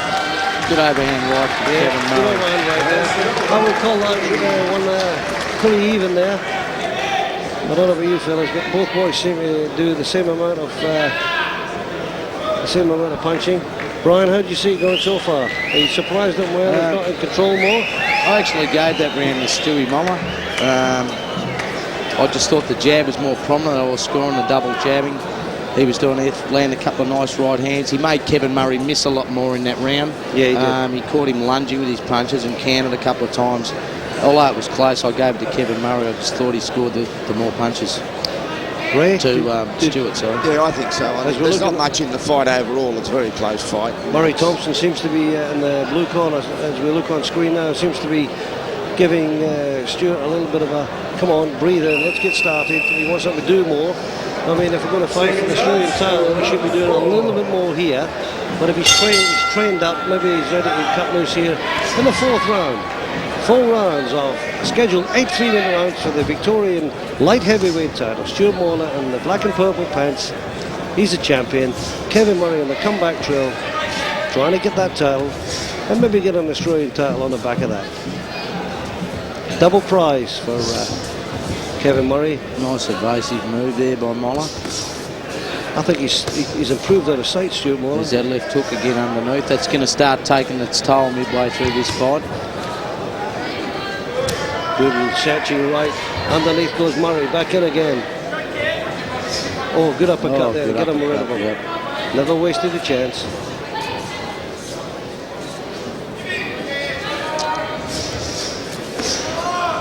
Both boys shoulder punches there, really. Yeah, both of them riding those off from the shoulder.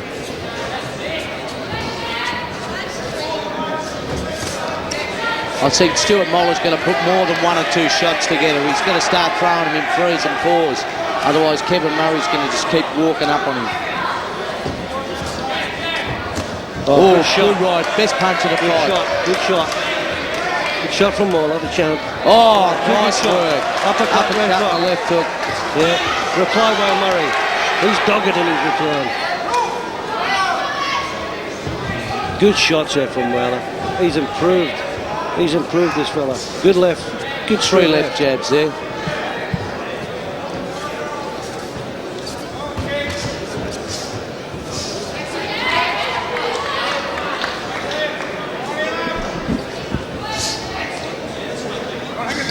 Just snuck through that left hook off the glove of Stuart Muller. Kevin Murray warned to keep him up there by referee Malcolm Bulmer. He acknowledged that. He acknowledged his mistake. Good left from Stuart Muller. Stuart Muller's starting to look a little bit more comfortable in there. Starting to take control at the right time. He's got to keep moving, does Stuart Muller.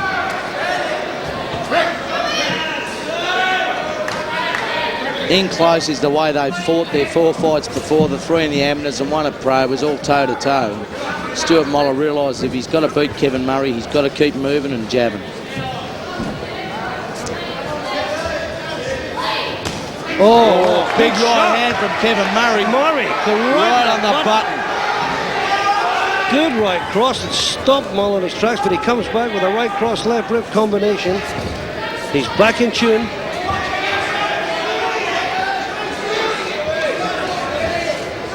Two good lefts there from Kevin. Moller replies with a good left.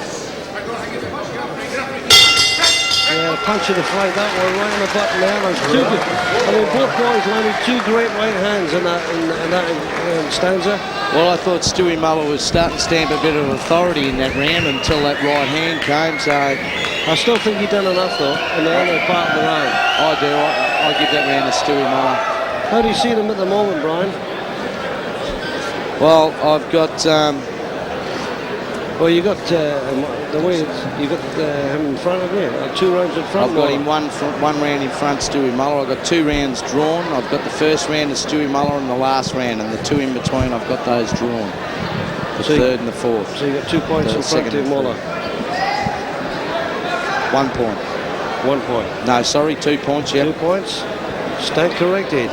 You've got all the makings of a lovely judge, ringside judge here by getting your sums wrong again. Here we go.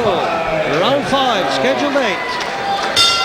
But there's 8 3-minute Victorian light heavyweight title fights. Stuart Muller, the champ, black and purple. And the one that just threw a left hook there in the navy blue trunks, Kevin Murray from Geelong.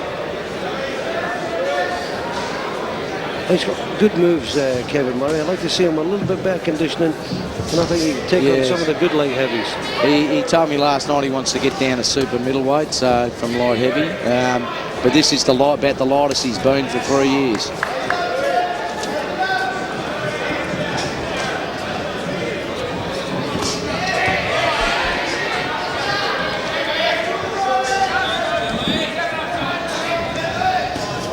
Round 5. This is normally the round that you can either go up or you can go backwards. Good jab from Moller. Kevin Murray looking for that right cross again. Good left from Moller. Picking him off. And again. He's picking him off, Brian, isn't he, with that left hand, Moller? And that's what Murray Thompson told him to do. And good defence by Moller there, wearing both of those on the gloves. Good right hand.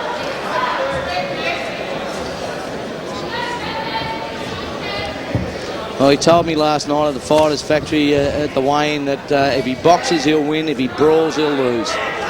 Certainly boxing tonight. Although he's up against a good boxer. Oh, good left hook from Kevin Murray. Yeah, Murray stuck that one right in there. He dug it in.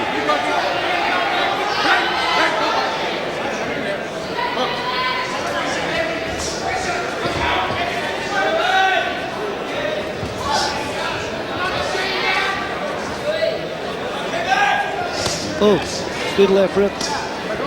Yeah, he caught on the elbow. I think Moller was throwing the uppercut at the same time there. Reaching too far, Murray. Probably a little bit of ring rust there.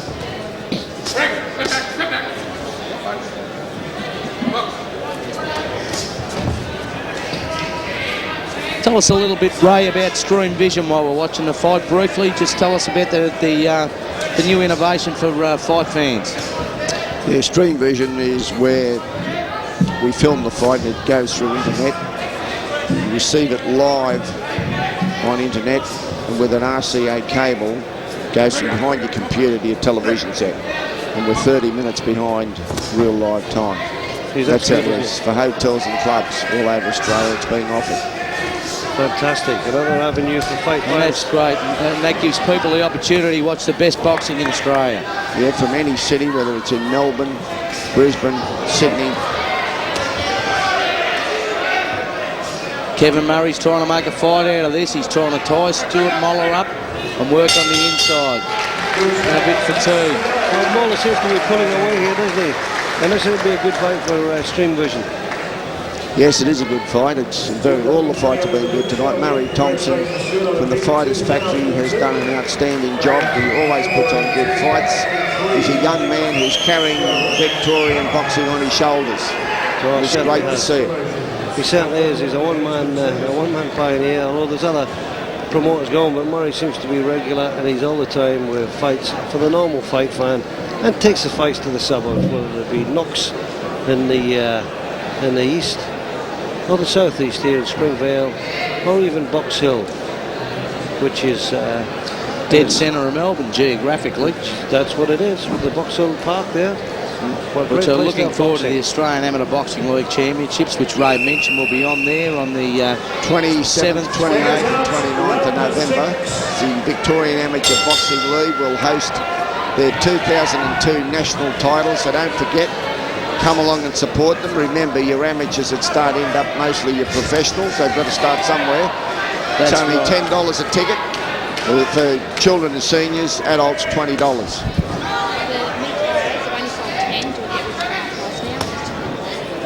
Yeah, don't open the other ones at frozen, just sell the ones in the other. Yeah, go. Yep. Murray's looking there. He's looking to try and bring a couple of rounds back to the prize here.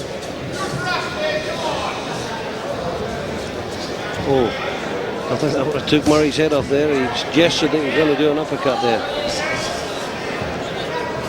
Well, into the sixth round now we are, and the fight surely warmed up. The pattern is set. Moller the boxer, Murray the fighter.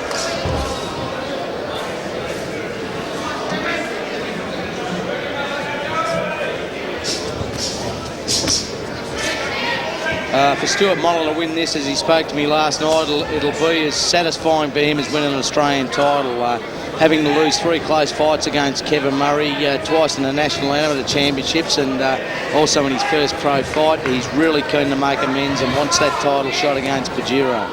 Certainly does, and he's primed up for it tonight, isn't he? I mean, he's well trained up. It's just a pity Kevin's not the same, but I mean, that's because he's coming back, not because he's lazy. No, that's correct, yeah. You know, it's 18 months is a long time out of the ring, and no matter how much sparring you do in the gym, you can't beat match practice, as they say on the footy field. That's right. There was a good left rip in the body there from Murray to Moller, who deemed it was a bit low, but I thought it was right on the line. And Moller's got to keep punching from distance. Good shot from Moller there. Good left. Very hard man to get by, isn't he? I think he'd punch a little suitcase out of Bargero. I think being a tall, he'll nullify the southpaw advantage with the jab. Tall orthodox fighters don't seem to have too much trouble with southpaws. Oh, Bargaras to me is the ugliest fight I've ever seen. And Murray's making a bit of a dust up over here. He's starting to look a little bit fatigued, Kevin Murray, actually. He is, but this is 6 rounds and it's been hard fought against a very, very fit worthy opponent. Yep. Oh yes. Both hands up. Good shot. Nice right hand from Moller. Right across the top. Tried another one. He's got to shorten that hook up.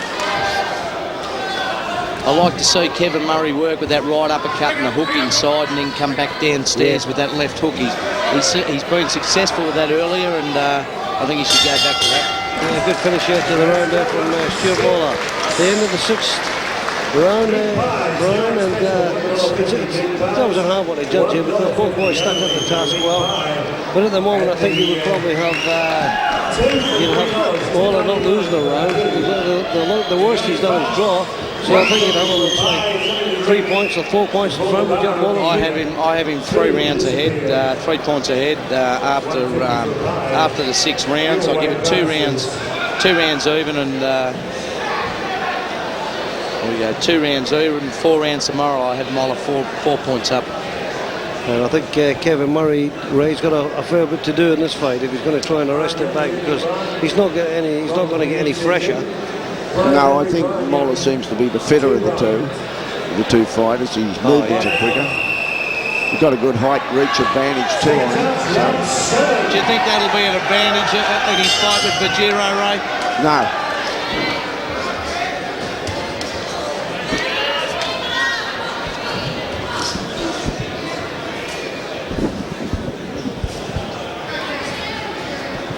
Here we are at 7th round, 7th of 8.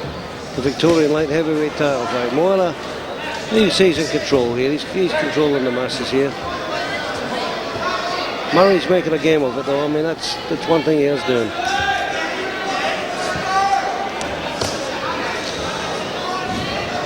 He's still able to freely land that left under the right hand of Stuart Muller. Yes, it's nice right hand from Muller. He's been doing it since the opening bell.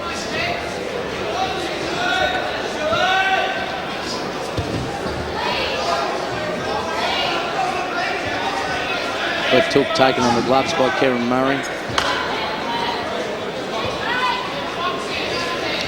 I don't know why Murray opted for this fight for his first fight back. I would have thought he would have taken something a little lighter, but being the warrior he is and having 3 wins over Stuart Muller, I just think he thought he was up to the task tonight. Well, he probably thought, have a go. I mean, why waste 2 fights when I can get straight to the top of the ladder by 1 jump? Good right hand from Stuart Muller. Both boys landed well there simultaneously. Yep. Got to watch the heads.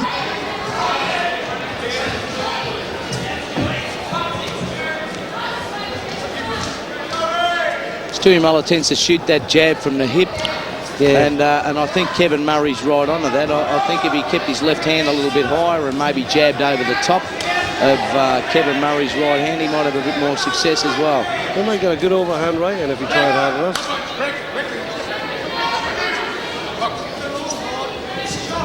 He's not scoring much this round, Moller, but neither is Murray, and Murray's actually marking the fight.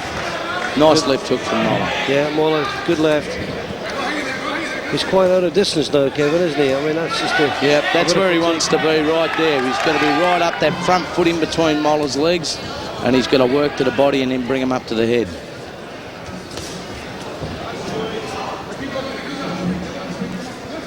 He's got a couple of nice welts in the back of his rib cages, Kevin Murray. He has, courtesy of a couple of nice rips from Stuart Muller. Nice jab as he's coming in, but an overhand right by Kevin Murray.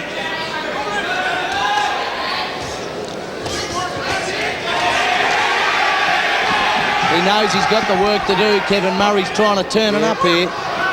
He's turned up the heat for sure, but there might be too much, a little late. Oh, good right hand from Stuart Muller. Yeah, good one to finish off there. That was a perfect right cross. He saw the opening, stood back, let Murray throw his punch and then counter with a short shimmy and the right cross. Sure, right hand. That was the punch that gave the round to Moller. I was leaning towards an even round up to them because Kevin Murray had made the work on the inside, but look, I'll give that round to Stuart Muller. And I'm trying not to be biased. You're trying not to be biased, Brian. I must admit that even though you've been holding your hand over the microphone and screaming for Stuart Muller to knock out this one and do that. But anyway, that's... I didn't say that. I like both fellas. I've met and followed them in their amateur careers. And look, Kevin Murray's a lovely bloke, as his Stewart is. And look, just the best man win tonight. Well, the best man's going to win according to your scorecard because you've got Stuart Muller 4 rounds in front going into the 8th and final round of this Victorian light heavyweight title fight. And maybe the warm-up fight for Stuart Muller to take on last round. the ugly Mark Vergara, Australian champion.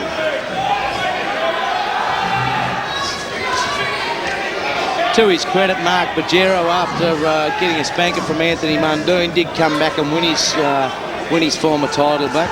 Oh, yeah. Who did Bajero fight to win that title back, Ray? Yeah, Bradley Mayo. Brad Mayo, okay, well.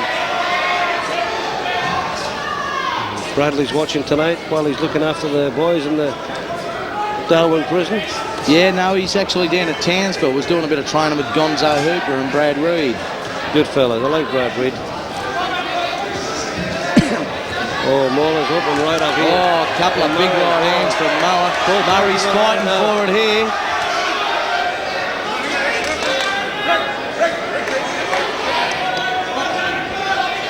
And Murray's giving him a bit of cheek in this round, the last round. He'll want another crack. This is a good conditioning fight for Kevin Murray, and you've got to congratulate him for taking it on. He hasn't had easy pickings. He's went for this one straight back, a tough one straight back. But also a good fight for Stuart Muller because Kevin Murray has been his nemesis, so to speak, in boxing right through the amateurs. So Jeff Malcolm was mine. Okay, Shocker. I'd rather dance with Jeff than fight him now. Still fighting too, Jeff Malcolm, isn't he? Oh, big right hand from Muller on the inside. Chopping right hand. Well, good rip from Murray. Murray's trying to get it. Ton of courage, Kevin Murray. He's standing there. Muller really needs to turn him off the ropes here.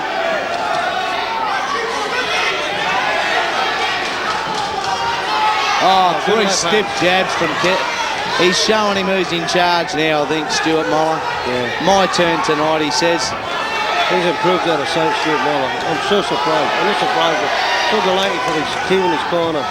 And to his credit, Kevin Murray knows he's behind. He's trying to pour it on. Oh, Jesus. And he landed a couple. Muller wants to get off those ropes. This is how he lost the other 3 fights against Muller. Against Kevin Murray, sorry.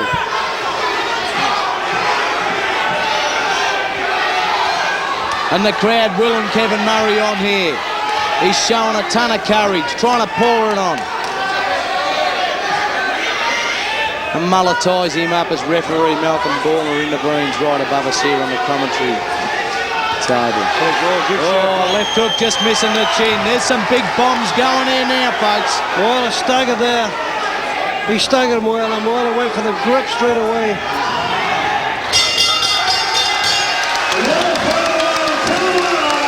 Kevin Murray raising his hands in victory, but I don't know. I don't think so. I actually give Kevin that last round. Well, it's the first round you gave him, but I mean, Ray, what do you think? A great fight. And Murray showed a lot of courage. It's his first fight back, and a little lack of conditioning just put him behind a little bit in most of the rounds. But he came out in the last round and got with it, didn't he? Yeah, he finished strongly, and the fight was an excellent fight. The whole evening tonight has been first class. The fights have been just tremendous. I mean, it's been a dream promotion for Murray, you know. And they always are. The matches are always great. He doesn't scrimp on money, and he doesn't look for easy fights for everybody. No, he doesn't. He matches them well too. He, as we all agree unanimously, that his shows are excellent. Tonight's been no exception. Well, have a look at the 2 boys in the red corner having a little shake with each other and things like that. But Kevin Murray, since he's got a chance here, we'll go around official scorecard.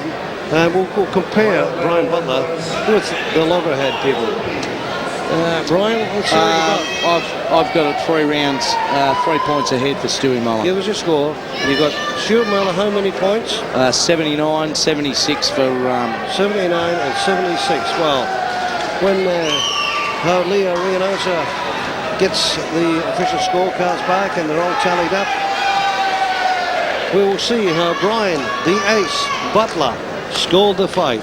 And then after that will be the main event where we'll put Ray Dunbar to the test as Australia's best unofficial judge in the world of boxing. You are on notice tonight and you're on test tonight. Ray Dunbar, this is your life, because tonight we're going to test your skills as the unofficial scorecard. You've scored some great fights unofficially. You've gave some scorecards early in your career, unofficial as they've been, and they've matched what everyone else has had. So tonight, when Phillip Holiday in the main event takes on Freddie Kinuthia, it's all down to you, Ray. Thank you. Who are you predicting, Brian, for the win out of Kinuthia and Phillip Holiday? Hard one, because it's a big step up for Fred Kinuthia. I mean, he's been able to come over the top of the best light welders and welders in Australia, apart from Julian Holland and company, but Shannon Taylor and such. But look, you know, he's impressed me in all his fights. He doesn't look anything special when you watch him fight. There's nothing flash about him, but geez, he's effective. Big step up in class for him. Brian. Yeah, big step. I don't want to butt in here, but we want to make sure that we get the right score. Before we go to the scorecards, and it's desperately close, only 1 or 2 points in it. How about a big round of applause there for Stuart Muller and Kevin Murray.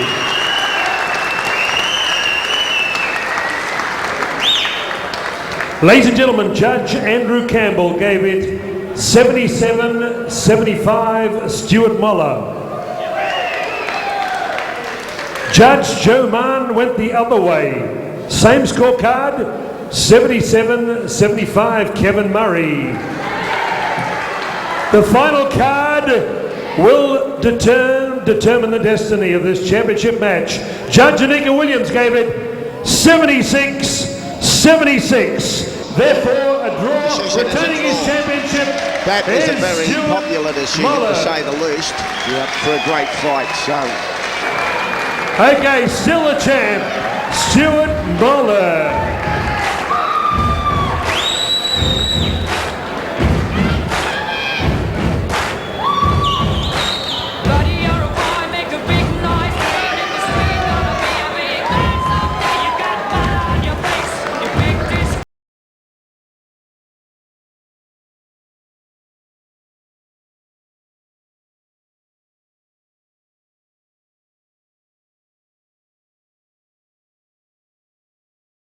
Left the ring quickly. Mick, not happy with that decision? A terrible decision. Terrible decision. I don't know where the old judge, what he was watching. I don't know where the hell he was watching. It was shocking. Shocking. Kev, how'd you see that? Yeah, I did think that I won the fight, but it's the judges have to do their job, and unfortunately it didn't go my way. I'd just like to thank all the boys that come up from Geelong, and again I'll rematch Stewie anytime, Murray. Whenever, and you'll know that you'll be in with a good fight again. And I just like to thank the people that's supporting me tonight, and thank you very much. Well, shit happens.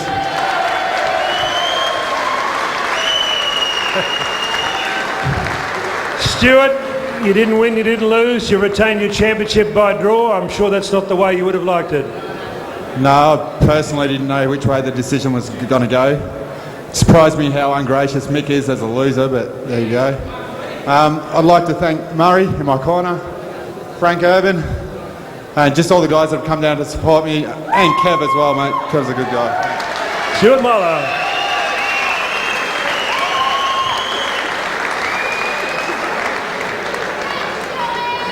Okay, Jimmy Thunder, Bill Hartman. Good evening to you, Bill. Bill, he's been creating a wave. I've called him the Sunshine Comet because I think he's based in Sunshine. Jimmy Thunder, what's doing? Okay, yes, Howard, as you can see, Jimmy's back. He's back with 7 years more experience under his belt from America, where he won 2 heavyweight world titles. He holds a world record for the fastest knockout of 1.7 seconds. He's fast, he's fit, he's alert. He'll be fighting down here on Friday, December the 6th at the State Netball Hockey Centre. He's fighting Colin Wilson, number 2 in Australia. There's corporate tables available and grandstand seating there. Also on the card is Paul Briggs, Sam Solomon, Tosca Petrudis, Nick Carra and Dean Keating and Paul Murdoch. And the bigger picture after that is we've been negotiating with the Fenwick camp and the Tyson camp, and we're hoping to get Mike Tyson down next year about this time for a world heavyweight title fight here in Melbourne. And Jimmy feels he's up to it. He's actually been sparring Lennox Lewis in America, and Lennox Lewis was asked not to throw the right hand because he rocked Lewis a couple of times. So Jimmy's got the goods. He's back in Australia for good, and he wants to support Australian boxing and make it all happen again. Here we go, Howard. Jimmy, you said to me there jokingly you might have had too many pies tonight. Yeah, I had 2 pies tonight and I didn't mean to. Good to be back in Australia. I'm here to make some noise. Thunder's back in the house. I'm going to bring the big boys to Australia and say, put Australia back on the map. We got some big boys here. We got some big punches. We got some style back here in Australia. And we're going to do this, so let's do it. Thank you very much. Jimmy Thunder, Bill Hartman, what a team. Global Promotions. Stuart Duncan and Julian Holland, come up Julian and Stuart. Okay, DMS. Stuart, come up to centre ring. What a busy time it has been. Julian Holland, Jimmy Thunder, how can you follow that act?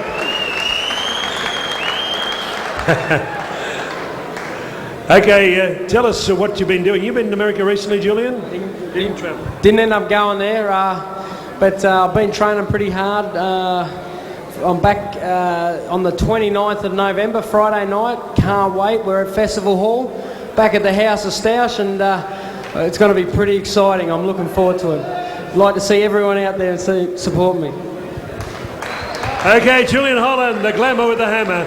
Stewart, you've had a busy year promoting and a big team. Lovemore to do, Julian Holland, and Lovemore fought in America the last few days, but he's coming back here for another important match.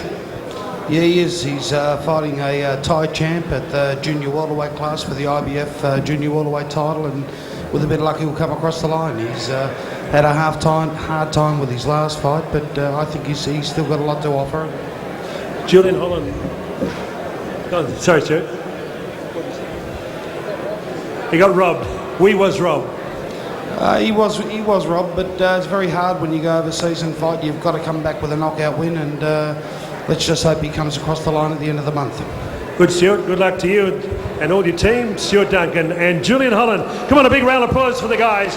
The glamour with the hammer, Commonwealth and Australian welterweight champion, Stuart Duncan with Catherine Rees and Bobby McLeod. Good evening to you, Bob.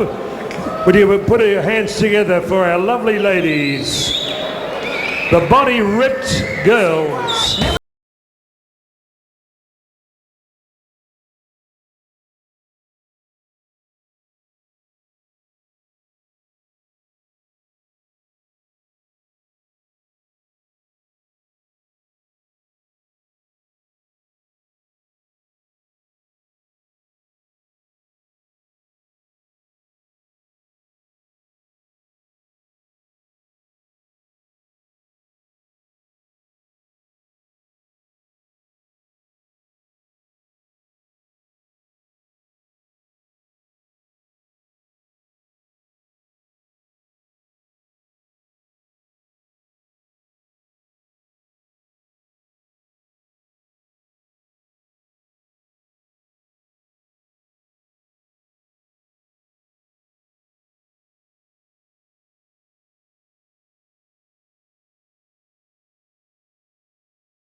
the Body Rip Girls. Fred Kinuthia, Brian Butler, welcome back to Melbourne. Thank The you. Australian welterweight champion. Yep. Light welterweight now. The last time we saw you here was you won the Australian light welterweight title off of Stephen Marks. That was a great fight. Yeah. Can you tell us anything about how you felt in that fight? Yeah, he's a good boxer. He gave me a good fight, and I think according to the way I fought him last time, I can handle the Phillip. They fight almost the same. Okay, the similar attacking style. technique is closely the same. Okay. Norfolk Ben Rabi, you handled him quite easily. Yeah, he's a fighter, and when you meet a fighter, you just box the fighter. That's Box all the fighter, and fight a boxer. Yeah. Okay. Well, you seem to be whittling your way through our Australian welterweights and light welterweights pretty easy. You've had 7 straight victories with 5 KOs now, culminating in an Australian welterweight title and an Australian light welterweight title. Tomorrow will be a big step up for you against former world title contender and former world champion Phillip Holiday, who's been in the ring with the likes of Jeff Fennick and Shane Mosley and Hector Camacho Jr. How do you see yourself going tomorrow night? It's very hard to predict because when you meet somebody with Phillip experience, you can't predict. It's a little bit hard, but I know I'm going to give up my best and win him on point. Okay, so you're going for a points victory tomorrow. Yeah. Okay. Future prospects for you, Fred. If you get through this one tomorrow night, what does the future hold for you? I think my coach have planned for me to go to US next year after winning this game. All right, so off to the States and maybe an OPBF title shot before that, or? Yeah, I'm looking for that. We are looking for that. Okay. Sometimes it's a good jumping board to have the OPBF title before, and then go over to America with that. It seems to carry a bit of weight. Not least, go to America, fight for Fuel 3, then come for IPBF. Oh, okay. No worries. Okay. You've settled quite well in South Australia now? Yeah, I'm very comfortable there. You're one of us now? Yeah, exactly. Okay, well, good luck tomorrow, Fred. I know you'll do your best. Okay, thank you very much. Cheers. Phillip Holiday, welcome to Melbourne. I would say all the way from South Africa again, but now it's from Queensland. You're a resident. Yes. Welcome aboard. Thank you very much. Okay, you're well remembered here in Melbourne for your big victory over Jeff Fennick back in '96, second round KO. You like the town here in Melbourne? You happy to be back? Oh, definitely. That's one of the reasons why I came to Australia in the first place, is because I had such a good trip that time. And obviously, boxing-wise, it worked out wonderful for me. So, yeah, it's good to be back, and we'll make it another night tomorrow night like what it was last time. Okay, great. You're just coming off a win, 7th, 8th round between round stoppage over Ernie Artango. Yes. Can you tell us a bit about that fight? I enjoyed the fight a lot. I hadn't been in the ring for quite a while, so I think I was a little bit ring rusty. Made a couple of mistakes, but very happy the outcome of the fight. Yes. Very happy with what I wanted to achieve in the fight. Yep. So I'm right on track. Things are going well for me. Training has gone very well for this fight, and I don't see a problem at all for tomorrow night. Okay, well, yeah, we're very happy to have you on the bill down here at Springvale Town Hall tomorrow night. You're taking on Fred Kinuthia, who's the Australian light welterweight champion. He dropped down. He actually won the Australian welterweight title as well and dropped down. He's not a lot of experience for a man long or tooth. He's in his 30s. In the professional ranks, he's only had 7 pro fights, all of those wins with 5 stoppages. But he had a multitude of experience as an international amateur. I hear so. I mean, obviously, I respect him for being in the game, but amateurs and professional to me are 2 different games. So he's got a lot still to learn in the professional game. But like I said to you earlier, I don't see no problem for tomorrow night. I've just trained too hard for this fight. I put a lot of effort into my training. I've got a lot still to do in boxing, and I just can't let Fred be one of my stumbling stones on the way. So, no, there's definitely no problem for tomorrow. No problem for tomorrow. Okay. Fights that will be on for you if you come through successfully tomorrow night?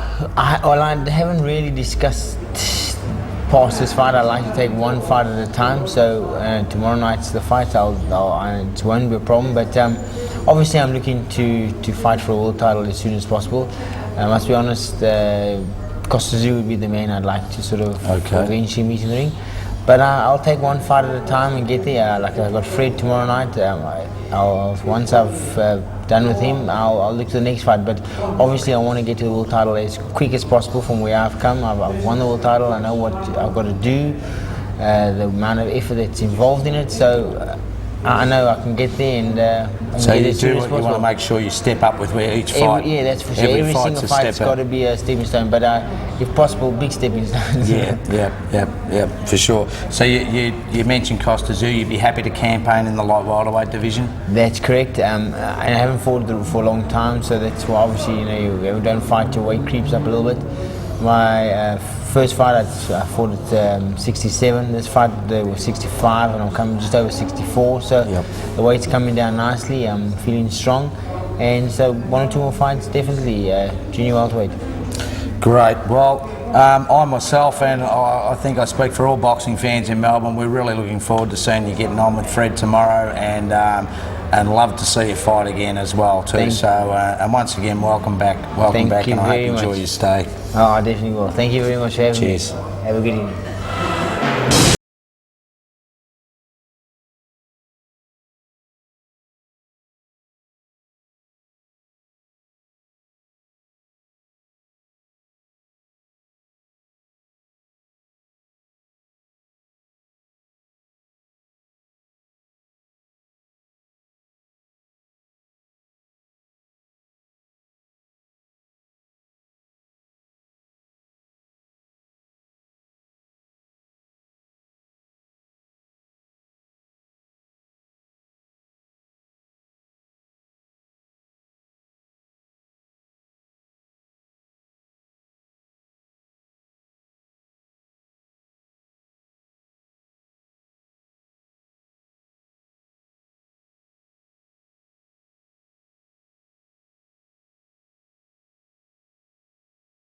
Here comes Fred Kinuthia, dual Australian champion.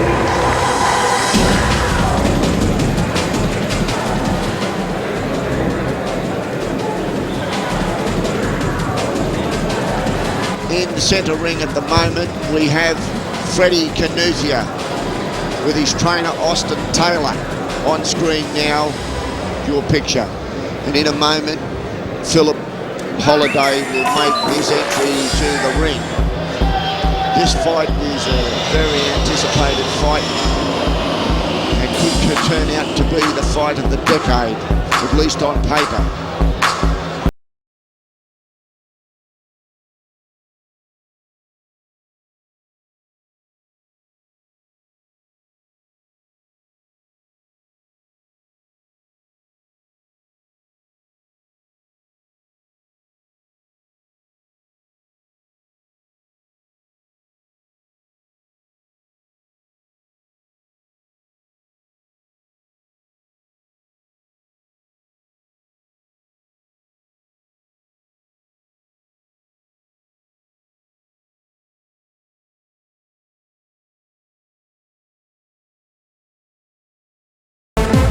Phillip Holiday. Phillip Holiday now is in the ring,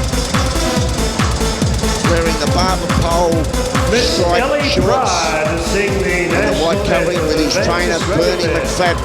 They come from Cleveland in Could you Brisbane. please upstanding in respect of our national anthem, Advance Australia Fair, could I have absolute silence?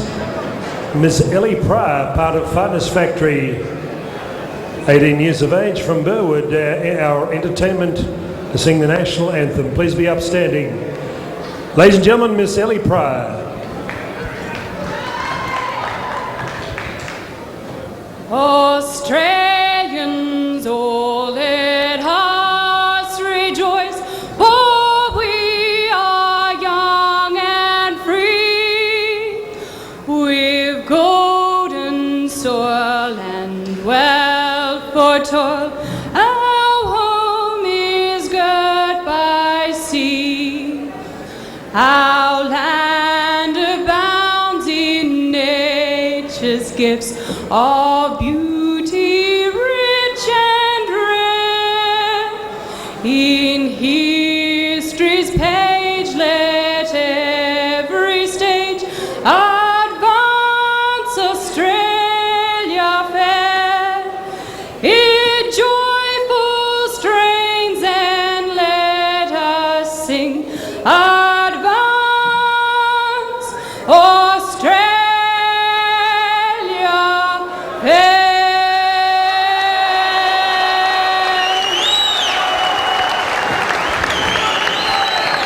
Miss Ellie Pryor. Our judges for this 10-round international contest, Joe Mann, Anika Williams, Andrew Campbell. Your ringside physician, Dr. John Jury. Your timekeeper at the bell, Damien Membry. Brian Membry counting the knockdowns. Your referee in charge of the action, World Championship referee, Malcolm Mulder. Bernard Barmer, chairman of the Professional Boxing and Martial Arts Board, at ringside with his team of executive members of the board, representing Minister Justin Madden.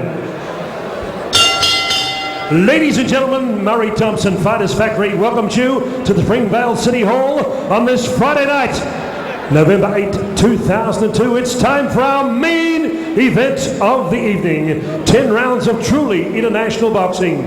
10 by 3 minutes of boxing. Ladies and gentlemen, tonight we represent the Republic of South Africa, Australia, Kenya, and Australia. Introducing first on my left, occupying the blue corner, originally from Benoni in the Republic of South Africa, now based in Cleveland, east of Brisbane, Queensland, with Bernie McFadden in the corner. What an impressive record. 43 bouts, 37 wins, 1 draw, 5 losses, 21 wins coming by way of knockout. Ladies and gentlemen, he won the World Championship from Colombia's Miguel Julio in 1995, the IBF Lightweight Championship of the World. He made 6 successful defences, including finishing Jeff Finnick off in 2 rounds in Melbourne in 1996. He lost the World Championship to an esteemed fighter, Sugar Shane Mosley. No disgrace in that. Ladies and gentlemen, now moving to be resident of Queensland, Australia, the former IBF lightweight champion of the world, returning to Melbourne for the 2nd time, wearing red trunks with stripes and white. Would you welcome Phillip Holiday?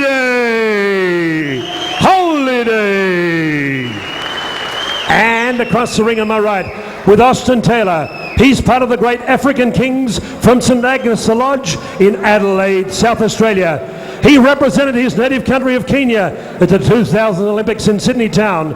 He was a 7 times Kenyan champion, 100 amateur fights, 92 wins in professional boxing, a perfect record. 7 bouts, 7 wins, 4 wins by knockout. He is a Victorian champion. He is an Australian junior welterweight champion and welterweight champion.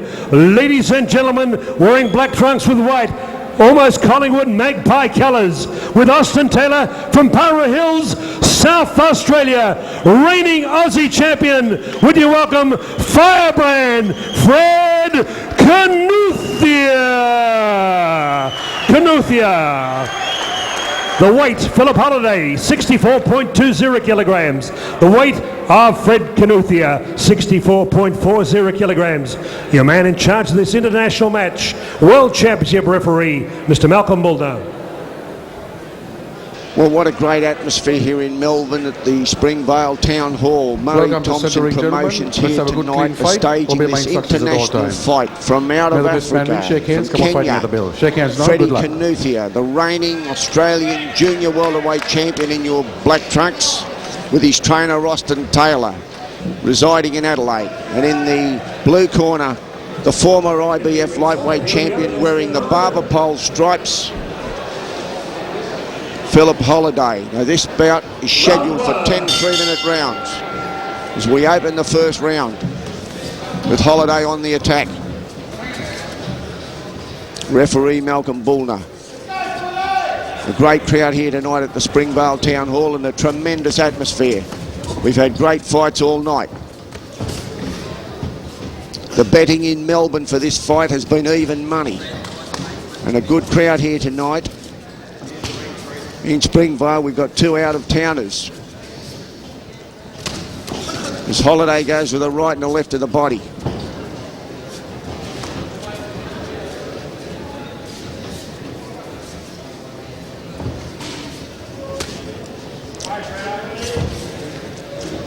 Kinuthia arrived in Australia in the year 2000 to represent his country in the Sydney Olympic Games as he takes a right to the jaw then from Holiday.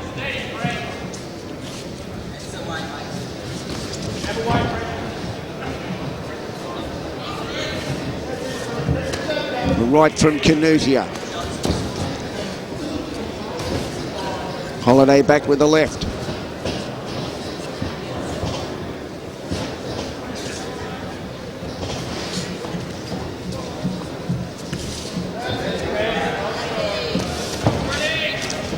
Holiday with a left and right pushes Kinuthia around the ring.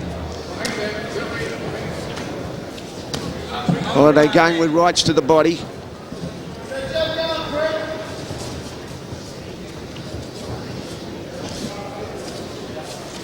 This fight on paper is a dream fight. And we're hoping that it lives up to that expectation.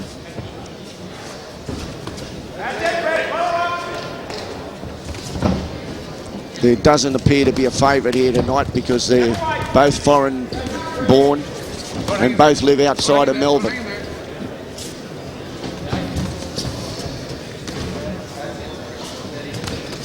Holiday goes in with sweeping lefts and rights.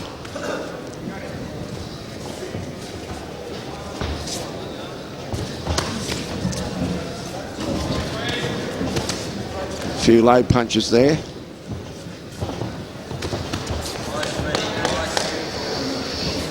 Being fought at a fast pace the opening round. Left and right from Holiday. Another left from Holiday.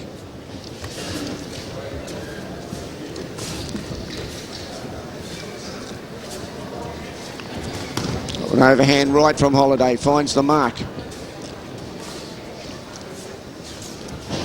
That's it, Freddie, come on. Fearless Freddie Kinuthia, they call him.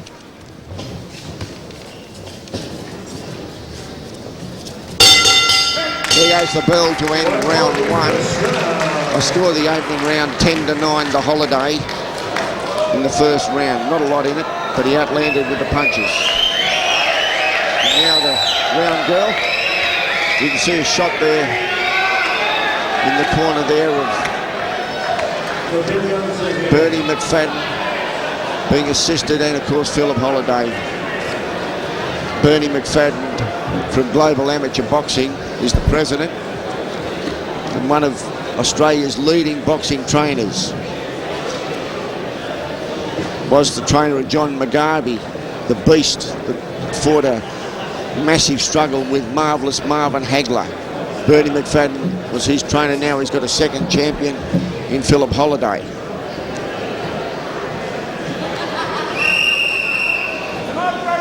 Seconds out, round 2. So we'll wait the bell. Here we are, round 2. Both boys weighed in around the 64 kilo mark. It's just over the junior welter. They had no trouble making the weight, both of them.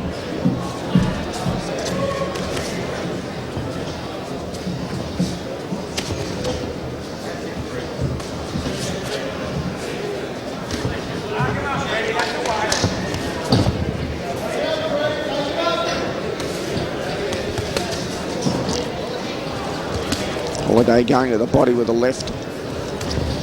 Evenly matched physically, both of them.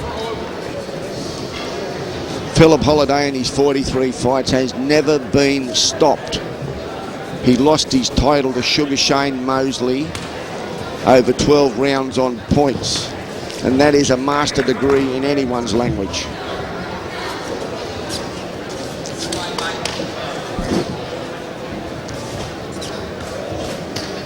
Left to the body there by Kinuthia.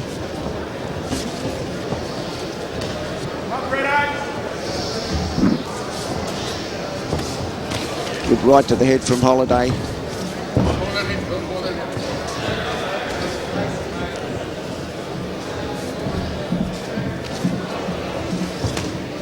We'd like to welcome our viewers from Stream Vision. We hope you enjoy the pictures that are being brought to you from the Springvale Town Hall. It's been a great night of boxing tonight with Murray Thompson. Kinuthia jabbing with a couple of lefts.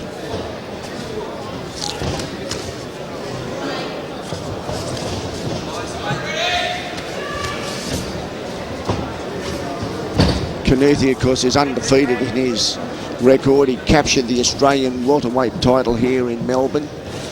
And then he also went on to win the Australian junior welterweight title as well, to become a dual Australian champion.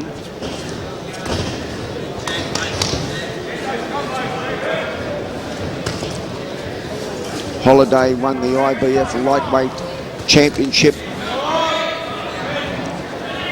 in 1995 from Miguel Julio.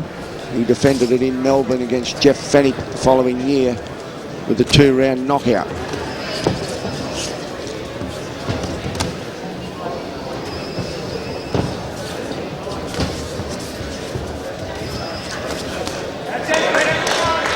Big right draws the applause from the crowd.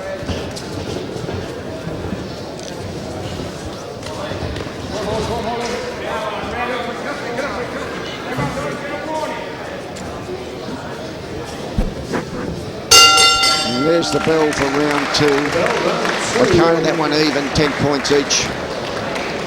So I've got it 20 points to 19 for Holiday after 2 completed rounds. That applause is not for the fighters, it's for the lovely young round girl, and she's nice and round.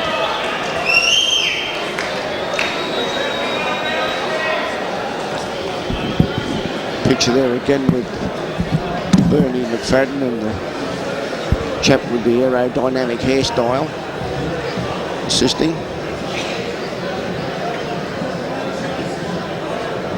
A good crowd here tonight. Sir Richard Sparkman's in the audience. How many people are here, Richard?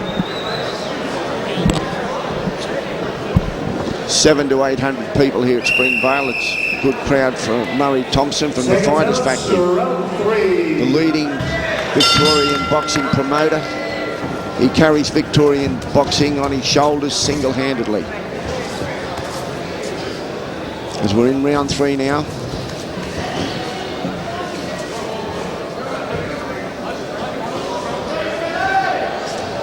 I would imagine this fight will go the distance, on paper anyway.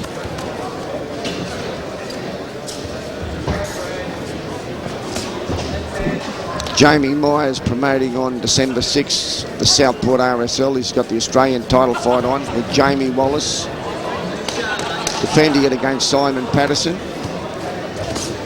And 2 Queensland state titles. That's 6th of December, Jamie Meyer at the Southport RSL Club.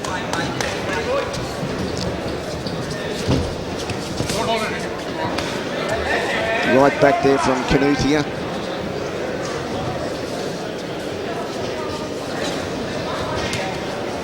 Left and right from Kinuthia, got home. Both these boxers are snappy punches.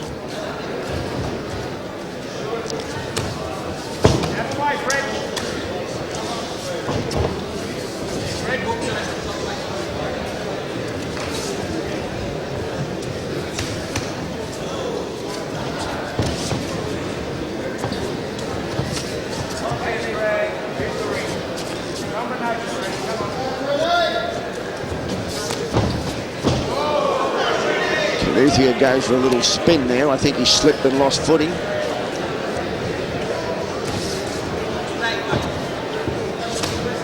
Very colourful scene here in Melbourne.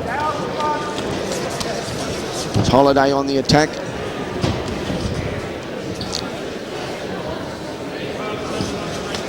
Left hook from Holiday and a right to the side of the head from Holiday.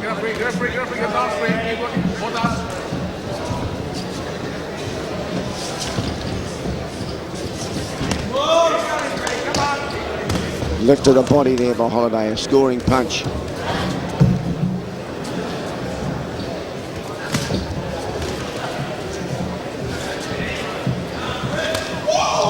Good right there. Left by Freddie.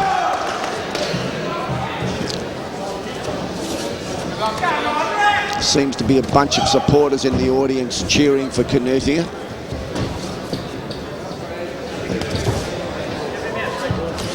Left hook from Holiday.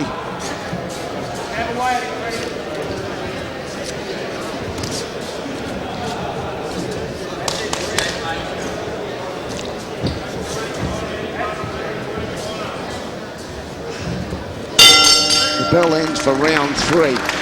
I counted 10-9 to Holiday on that round. I've got a 30-28 after 3 completed rounds by the volume of punches.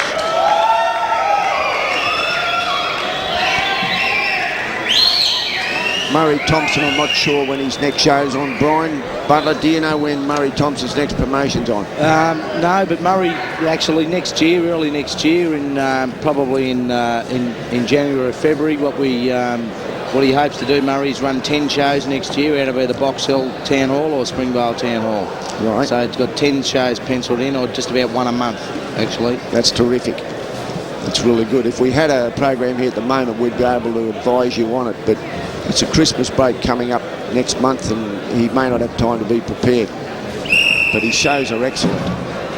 We're out now for round 4 of this 10 3-minute round international contest.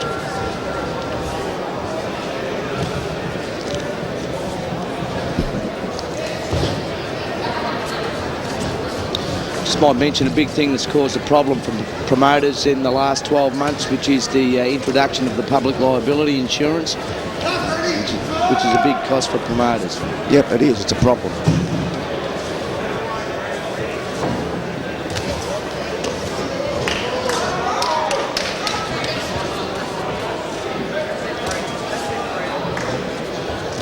Great exchange from both of them. It's a fast-paced fight. Boxing skills.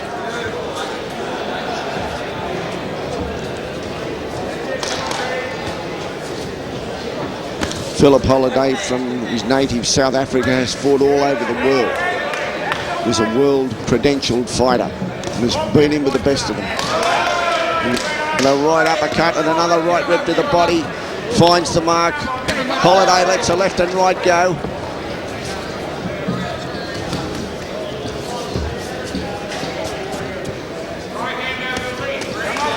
Both boys exchange punches. Left from Kinuthia.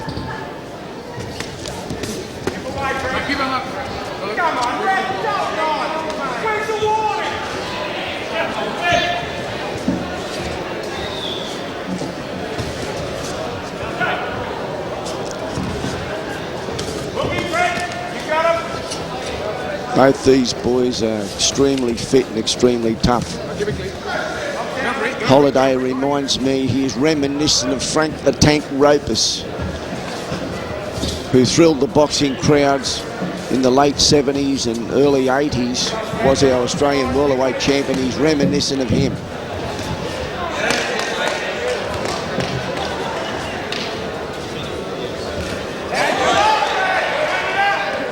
Nice right hand from Kinuthia.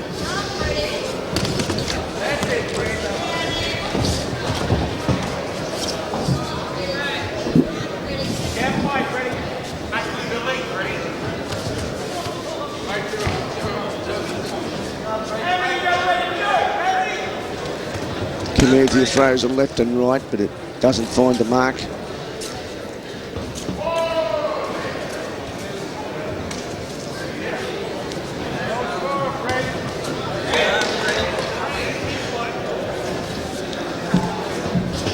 Just also like to mention on Thursday the 5th of December, Alex Quinter and Ken Haywood will be staging their next show in Brisbane at the Greek Club. Their opponents have not yet been finalised. Both boys looking for the big one. There goes the bell for round 4. I counted that even, 10 points each. We've got 40-38 so far to Holiday. My scorecard, of course, is unofficial. But it's to keep you up with progress round to round and a comparison with the judges.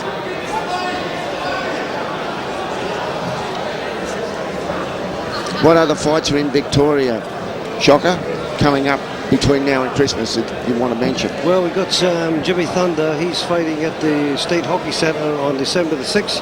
Right. And he's Jimmy Thunder, 7 years in America, fought the best. Tony Tubbs, he's been in with the best of them. He's come back here, he's learnt his science. And there's still a lot of fights left in Jimmy Thunder, and he takes on Colin Wilson, the number 2 heavyweight in Australia, only because Big Bob Morovic wouldn't take him on. So December 6th at the State Hockey Centre, a big heavyweight fight. Okay, who's the promoter there? Mark Fagan and Bill Hartman. Mark Fagan and Bill Hartman. Bill Hartman, okay, for Mark and Bill. For the viewers around Australia, that's the one to remember. Earlier they did an interview here this evening with Jimmy Thunder.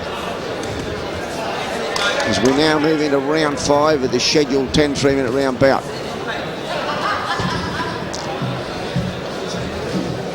As Kinuthia scores with a right, left underneath from Kinuthia. Left of the body by Kinuthia. And a left hook from Kinuthia.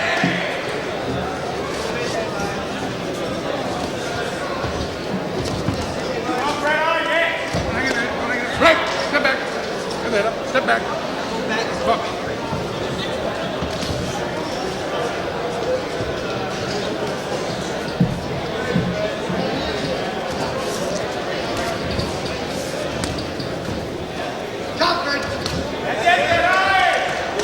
Seems to be a little bit better round for Kinuthia. He's picked up the pace a bit.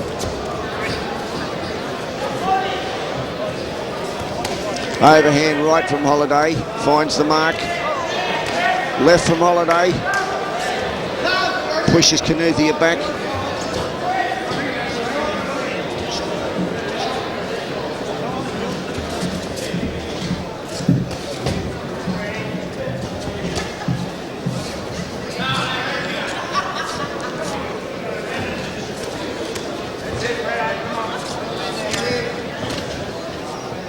Solid right and left from Holiday. Pins Kinuthia into his own corner, or the Holiday's corner.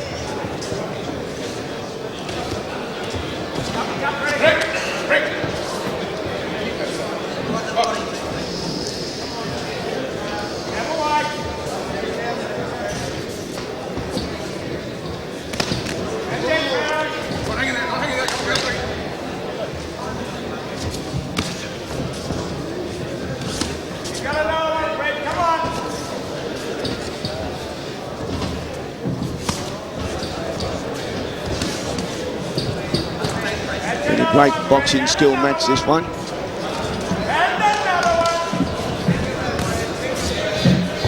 Holiday picking up the pace now in the 5th round. It's a right back by Kinuthia. Left from Kinuthia. Another right from Kinuthia.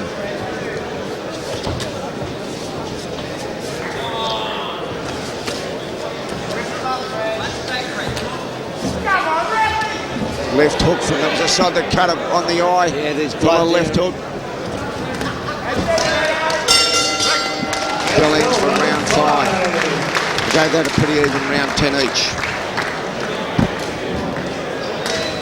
There's a cut from a punch on the side of Kinuthia's right eye. It seems to be near the corner.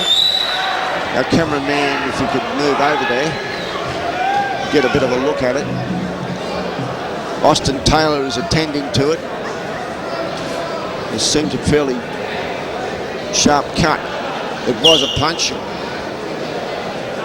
Was it a punch? I thought it was a head clash actually in the corner there. He just went back across, you know.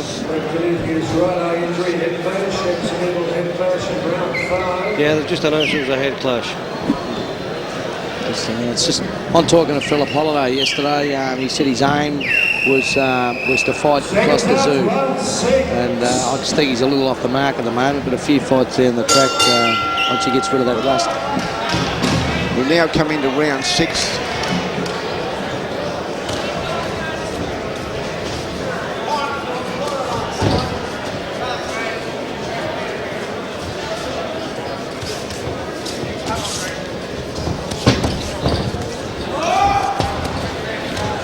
Holiday stepping up the pace now.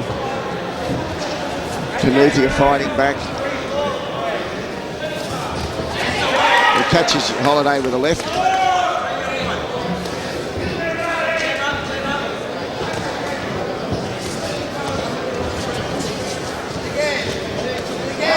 Good left there from Kinuthia.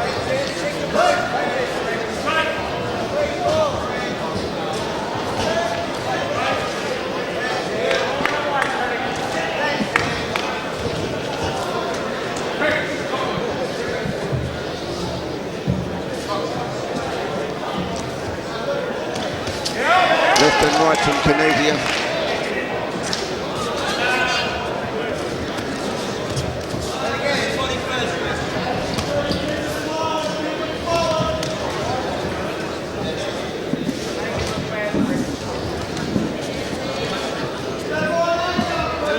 Left and right from Kinuthia. This seems to be a better round so far for him.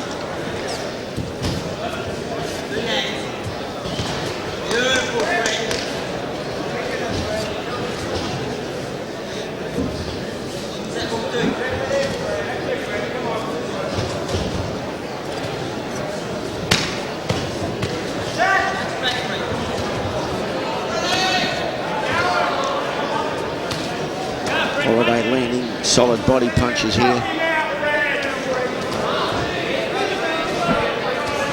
Rights and lefts from Holiday.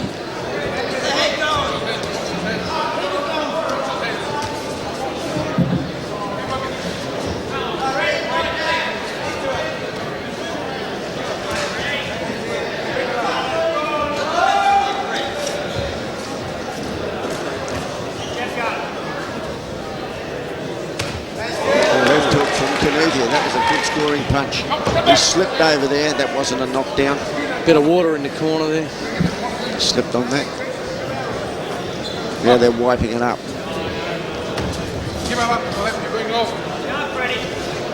Right and left from Kinuthia. Scoring punches.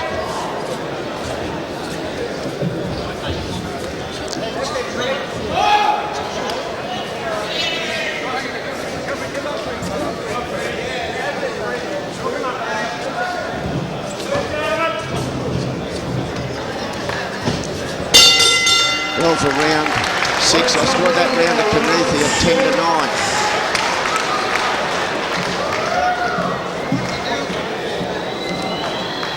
10-9. But Holiday leading the points after 6 rounds, 59 to 58. The eye is still troubling Kinuthia. Austin Taylor there.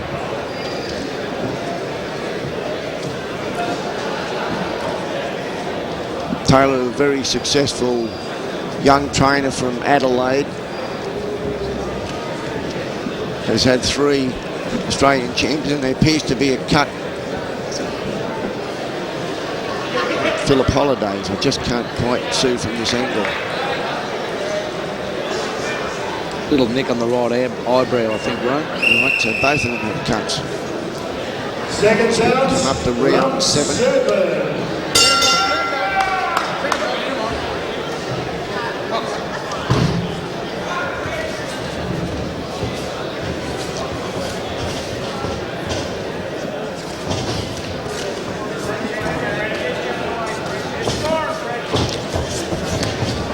Holiday nearly took off with that left, would have landed on the bleachers. Right from Kinuthia, solid scoring punch. He's hurt Holiday a bit, I think, with that right hand.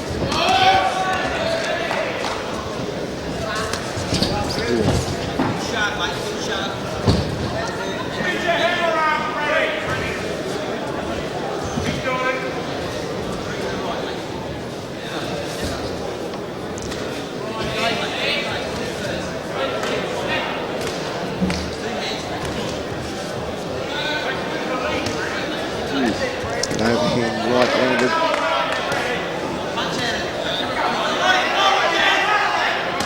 Heavy right from Holiday, that shook Kinuthia.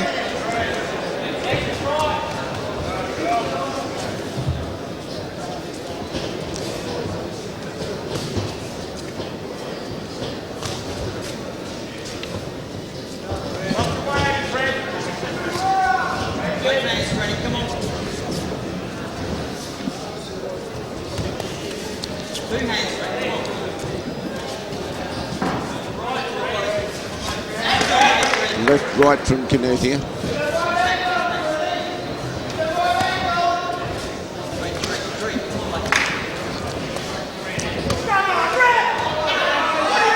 Holiday landing lefts and rights. Pinned Kinuthia into his own red corner. Malcolm Bullner pulls them apart.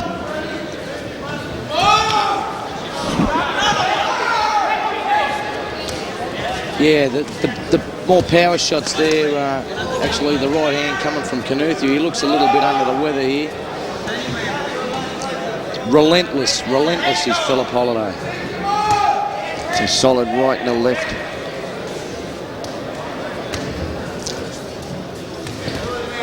Right back from Kinuthia, found the mark. Holiday's is a far greater volume of punches than Kinuthia. Little blood coming from the mouth now of Phillip Holiday. Great exchanges, lefts and rights. Right on that cut, that left hook from Holiday.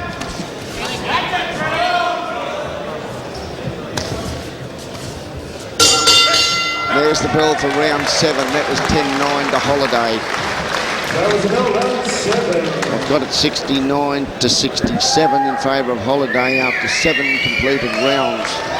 It's been a hard, grueling fight. Our prediction, or my prediction, hasn't quite lived up to the Barry Michael Frank Ropus or Jansen Ropus. It's fallen from action point of view, I mean, not from class. Hasn't quite lived up to that, but it's still a marvellous fight. The crowd here seem to be enjoying it.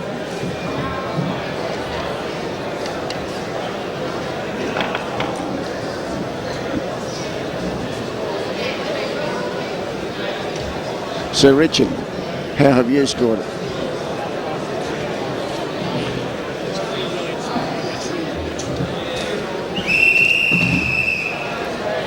Seconds out, round 8.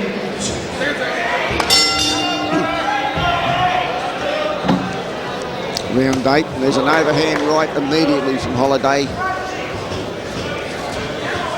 He puts relentless pressure on all of his opponents.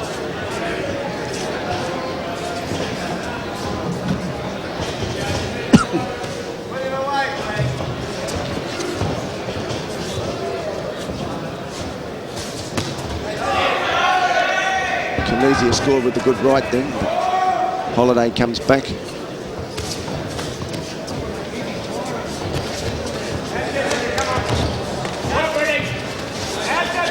Now he's landing lefts and rights.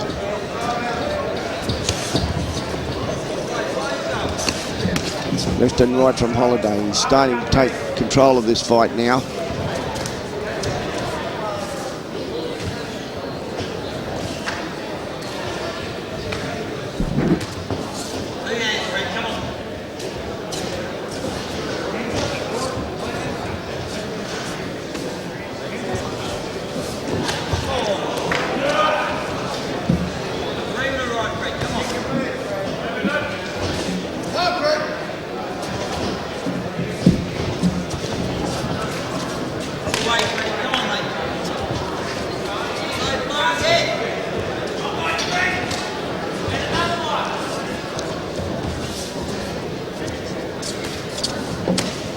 Overhand right rocked Kinuthia.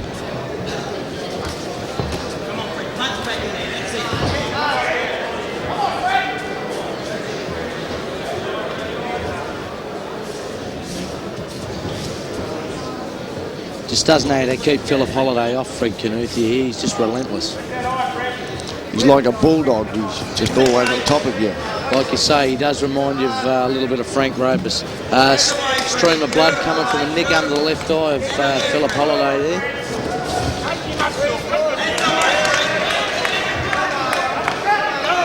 Now he's pinned Kinuthia into his own corner. As he lets lefts and rights go, he's raining punches over him. Kinuthia comes away. Bernie McFadden has done a great job training and conditioning Phillip Holiday.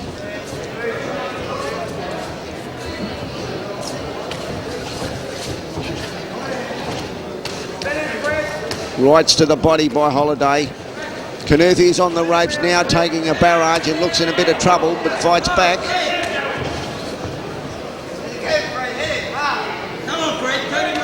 Holiday now with rights and lefts.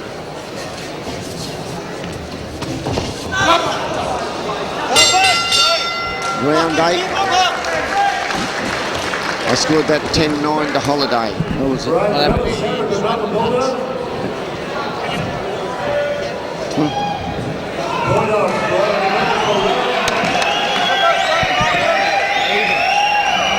That round then will be a draw because Malcolm Boulder has deducted a point from Phillip Holiday. So for an alleged low punch. So it becomes 10-all in that round. So my scorecard now remains at 79 to 77 because of the low blow, where the point was deducted. Now with 2 rounds to go, Holiday looks the stronger. Yeah, Fred Kinuthia really has to lift himself, Ray, I believe, in this round. If he wants to win the fight, he's got to come home in the next 2 rounds. I just don't see that happening. Freddie Kinuthia is a very strong, tough fighter. He doesn't look like it against Phillip Holiday. That's the way it looks. They're both throwing punches now. Austin Taylor has probably told Kinuthia that he's got to do something because he's trailing.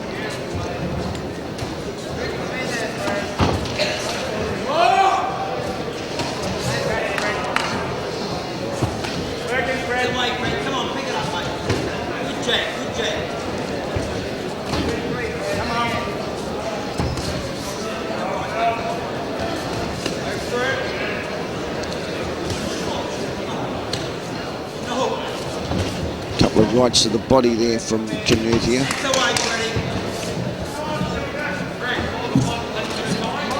Left from Kinuthia. Holiday back with a right.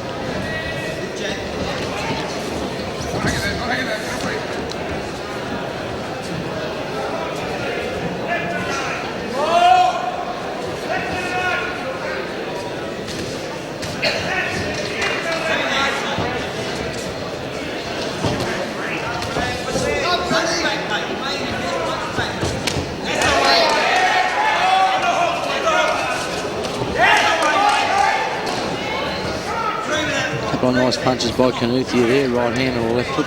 Yes, they landed. Another left hook.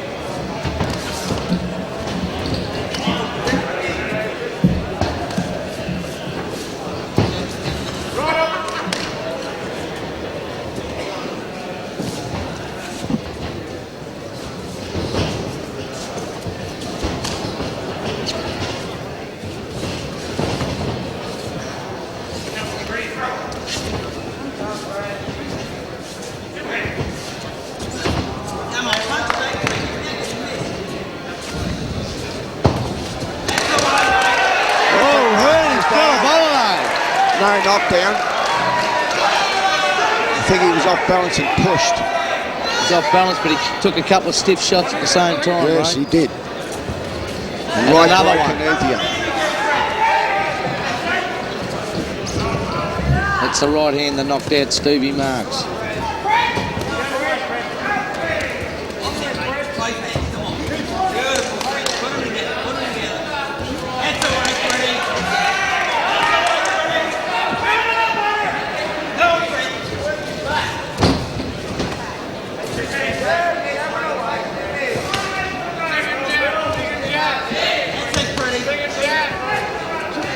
Ooh, nice punches by Kinuthia. Followed by 2 sloppy ones. Can't have that 10 each. Got 89 to 87 with 1 round to go.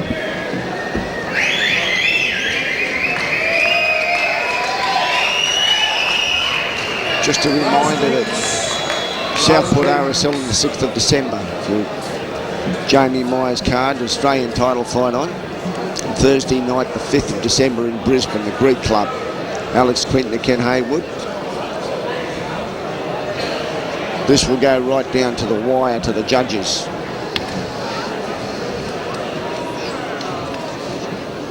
It's been a very impartial audience. We've got 2 out-of-towners here. One living in Adelaide and, of course, the other one living in Brisbane with a Melbourne viewing audience. And they've been very appreciative, I think, of the fight. 10th and final round.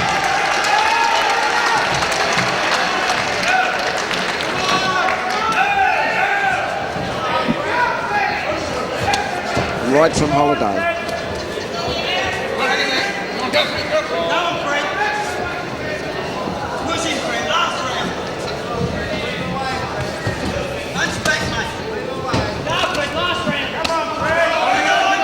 Loading up now is Phillip Holiday.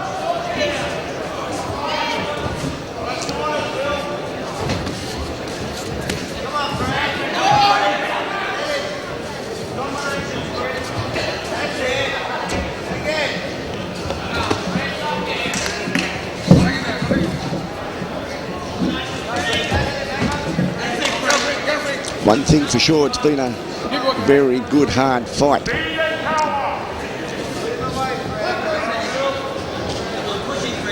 Holiday trying to shake up the cobwebs now, bouncing around, trying to get back on his toes.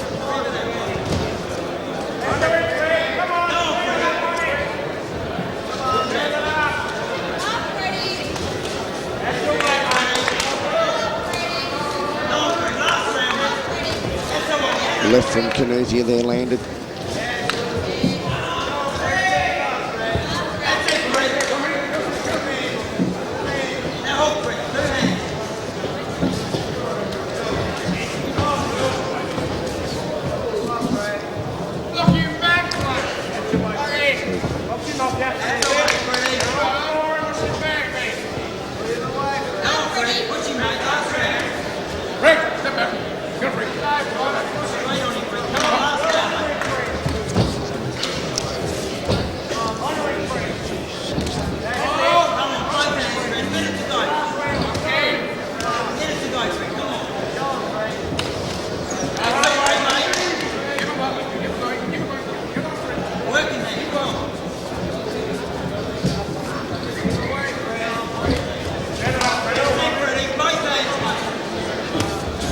Left hook from Kinuthia.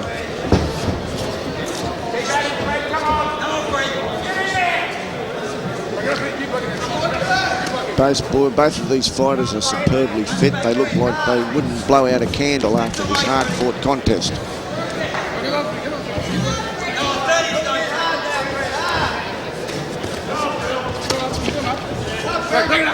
Kinuthia holding on at the moment.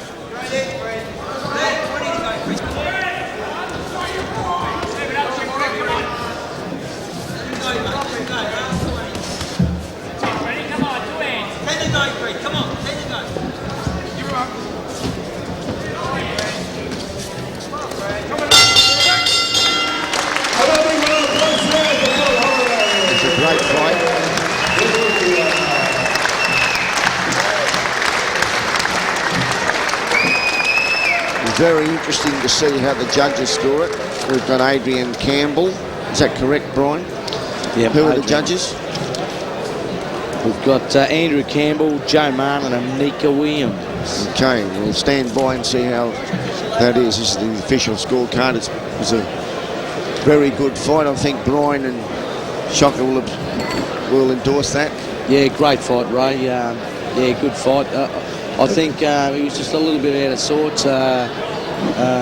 Fred Kinuthia with the relentless pressure applied by Phillip Holiday. It's not a guy you like to fight with, Phillip Holiday, is he? I mean, he's a crab, he's all over you, he's a claw, but I mean, just looking at, no disrespect to Phillip Holiday, but I remember him in his heyday, and I think he's actually going backwards, you know. I mean, some of the punches we just weren't there. I mean, age keeps up with everybody. On the other hand, Freddie Kinuthia, he'll probably never fight anybody again like Phillip Holiday. He made it hard for him.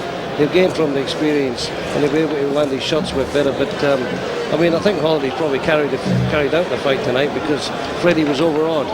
But it wouldn't happen again. In a return match, I think Freddie would step up to him and give it to him. Do you know, Shocker, that Freddie's older than Holiday? Yeah, but I'm talking about fight years. I mean, if you're going to have, I mean, your body. I mean, your years at your age. But you know, he's a well-travelled, well used up. I mean, he's drained as a fighter. He's still got a lot to offer, irrespective of the actual birth age. It's fight age you talk about, you know. Yeah, all right, you're right on that. Fight age. I think he's spent as a fighter, and I think there's a lot more to come from Kinuthia. Kinuthia might never ever reach the dizzy heights that Holland's reached, but I said there's better fights to come from Kinuthia than there is from Holland. Well, I don't believe that he's a spent force. He may not be as good as what he was. But he's not as good as he's going to become a journeyman. Well, I mean, he's not going to win any titles. He knocked out a Tango. All right, fair enough. You can debate the point about that. And Kinuthia is far from a journeyman. He's a dual Australian champion and undefeated. Very good fighter. But he's not forget that Ernie Tango was coming off a 2-year layoff before that fight as well. Oh, yeah. I mean, well, of course, sure. We realise that. But I'm just saying, like, in the future, I think, I mean, look, to put it bluntly, 3 years ago, this would have been a mismatch. Yeah, that's right. You know, and he's had more fights since then as Holiday. But as I say, I think there's not a lot there. He's fought himself out. You do get empty. Just stand by for the scorecards and we can talk after. Hang on, so we know where we're going with it. Howard Lee's about to start. Thank you, gentlemen. How about a big round of applause there for Fred Kinuthia and Phillip Holliday in appreciation of 10 rounds of action-packed welterweight boxing. On behalf of Murray Thompson, thank you for your great support during the year 2002. Fighters Factory Promotion wish you a very happy Christmas and look forward to seeing you next year when Murray Thompson comes back with 10 big boxing nights at the Box Hill City Hall in Whitehorse Road. Fighters Factory. We go to the scorecards. And we have a split decision. Judge Andrew Campbell gives it 97-93 Holiday. Judge Joe Mann, he saw it the other way, 95-94 Kinuthia. The final card, the deciding card, Judge Anika Williams gave it 97-92, the winner, Phillip Holiday. Well, if he calls himself a judge scoring that fight for Kinuthia, you know, that's all I can say about him. Yeah, well, there's no way no Kinuthia won that fight. He just didn't do enough. As I said, he let the reputation and the bustle and the hustle of Phillip Holiday, you know, put him off his track. But that's inexperienced. But there's a lot more for him to come. But I mean, if somebody asked me to say where Phillip Holiday was going next, he's talking about fighting Costa Zoo. I'd be thinking, you know, try and get an easier night because Costa Zoo would absolutely poleaxe him. Well, look, as president of the Australian Boxing Association myself, we're a rival association to the ANBF, and they advocate this 3 judges rule. So much for your 3 judges tonight. One good man will always beat 3 duds. Oh, for sure. That's always the case in boxing when you get people who are incapable, dishonest, or whatever you want to call it. I actually missed that last score, Ray, the last judge's score. What was that? 97-93 the other way. Well off the mark. That's how you get 8 points. Let's see what Freddie's going to say. I can't tell, but Phillip knows who he is. He knows who he is. I'd like to thank everybody, all of the fans, and especially my coach, and everybody who comes from Air Raid here to watch me. Without you, we can't box. Thank you, fans. Austin Taylor. Well spoken, Fred Kinuthia. He disappointed there naturally enough. For their attendance and their support. And he was a great sportsman, Freddie Kinuthia, and he put up a great fight. He wasn't a disgrace, there's no denying he was a true sportsman and a gentleman. Okay, a disappointed Adelaide camp. Phillip Holiday on his mobile phone. Let's see what Phillip Holiday has to say to Howard Lee. 2 big scalps in Australia, Phillip. You've returned to live in Australia. Ernie Tango at Southport in September, and now tonight. Do you believe you didn't win that fight? Not that I didn't win the fight. I thought the fight was very close. No, we can't. I thought the fight was very close, and the judges had the scorecard very far apart. So it's a little bit suspect how the judges had it far apart. But to the judges that saw in my decision, thank you very much. I trained hard. I just want to say to Fred, congratulations. Please, I you're a future champion. Keep going. And I want to thank my trainer, Bernie McFadden, for all the hard work that he's put into this fight for me. I just, no excuses. I had a really tough fight tonight. I've been out of the ring for a long time, and I had that last fight about 6 weeks ago. I'm still finding my feet in the ring. I'm trying to get rid of some ring rust. But ladies and gentlemen, I want to thank you for your support tonight. But I can promise you, you haven't seen the end of Phillip Holiday. And finally, I'd like to give all the praise to the Lord Jesus, who's looked after me tonight, who looked after all the fighters tonight. No fighter was hurt. I give him all the praise. It's his victory tonight. I want to thank you, Lord Jesus. Thank you. Phillip Holiday, he's so fit he'd hardly blow a candle out now. Phillip, you've met Jeff Fennick, you sent him into retirement. How about Julian Holland? I believe you would like to fight the former Commonwealth and Australian welterweight champion. Well, Julian phoned me a couple of weeks back and was begging me for a fight. He's seen my last 2 fights and suddenly he's run away. I thought here in Melbourne they grew tough fighters, and obviously it's not. He ran away. So he's seen my 2 fights and he sort of chickened out. So if Julian Holland, you're out there, you've seen the fight, I'm still waiting for you. If you won the fight, here I am. Come get me. Come and get me. Okay, Phillip Holiday. Thank you very much, Phillip. Good luck. Phillip Holiday, now resident of Queensland, Australia. Well, thank you, Howard Lee, and I think that's a good invitation there for Julian Holland. That would be a good fight, I think. I think Julian Holland would like to get himself back up. I think he's fighting a bit of a stiff the next time he fights. Shouldn't say Self-figure Joy Ali. No, not the best I don't see him too much trouble with that guy. He's more likely to go down on one knee as soon as he takes the right hand. Yeah, but I think Phillip Holiday and Julian Holland would at least be a good fight. A good matchup. Yeah. A little bit watching Holiday tonight and seeing how he's trimming down, and he told me last night he's under 64 kilos and the light welterweight limit. He doesn't like boxing over his weight limit, so that's the weight he wants to stick to. Julian Holland at the moment's at around 70 kilos, so I think they'd have to come to terms somewhere in the middle there, right? Maybe Phillip and Bernie McFadden have got another agenda. I did speak today. I'm staying in the same hotel as what they are.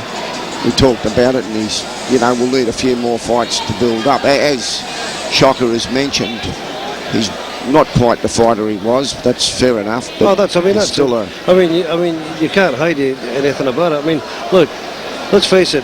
Phillip Holiday's been all over the world. He's fought Sugar Shane Mosley. He's fought some of the best fighters in the world in his career. But here we are, November 2002, and he's fighting at Springvale Town Hall. Now I don't have to say any more after that. Yeah, but he has migrated to Australia. You've got to remember, he's in Australia. He wants to fight here. Yes. There's immigration problems why he just can't go running around the world at this stage. Put it this way. So he has to fight. It's not because of that. Well, put it this way. You wouldn't see Frank Sinatra, the rugby RSL. I'd just like to thank the viewers. Firstly, Brian Butler, for your company. Shocker Miles, the former Victorian lightweight champion.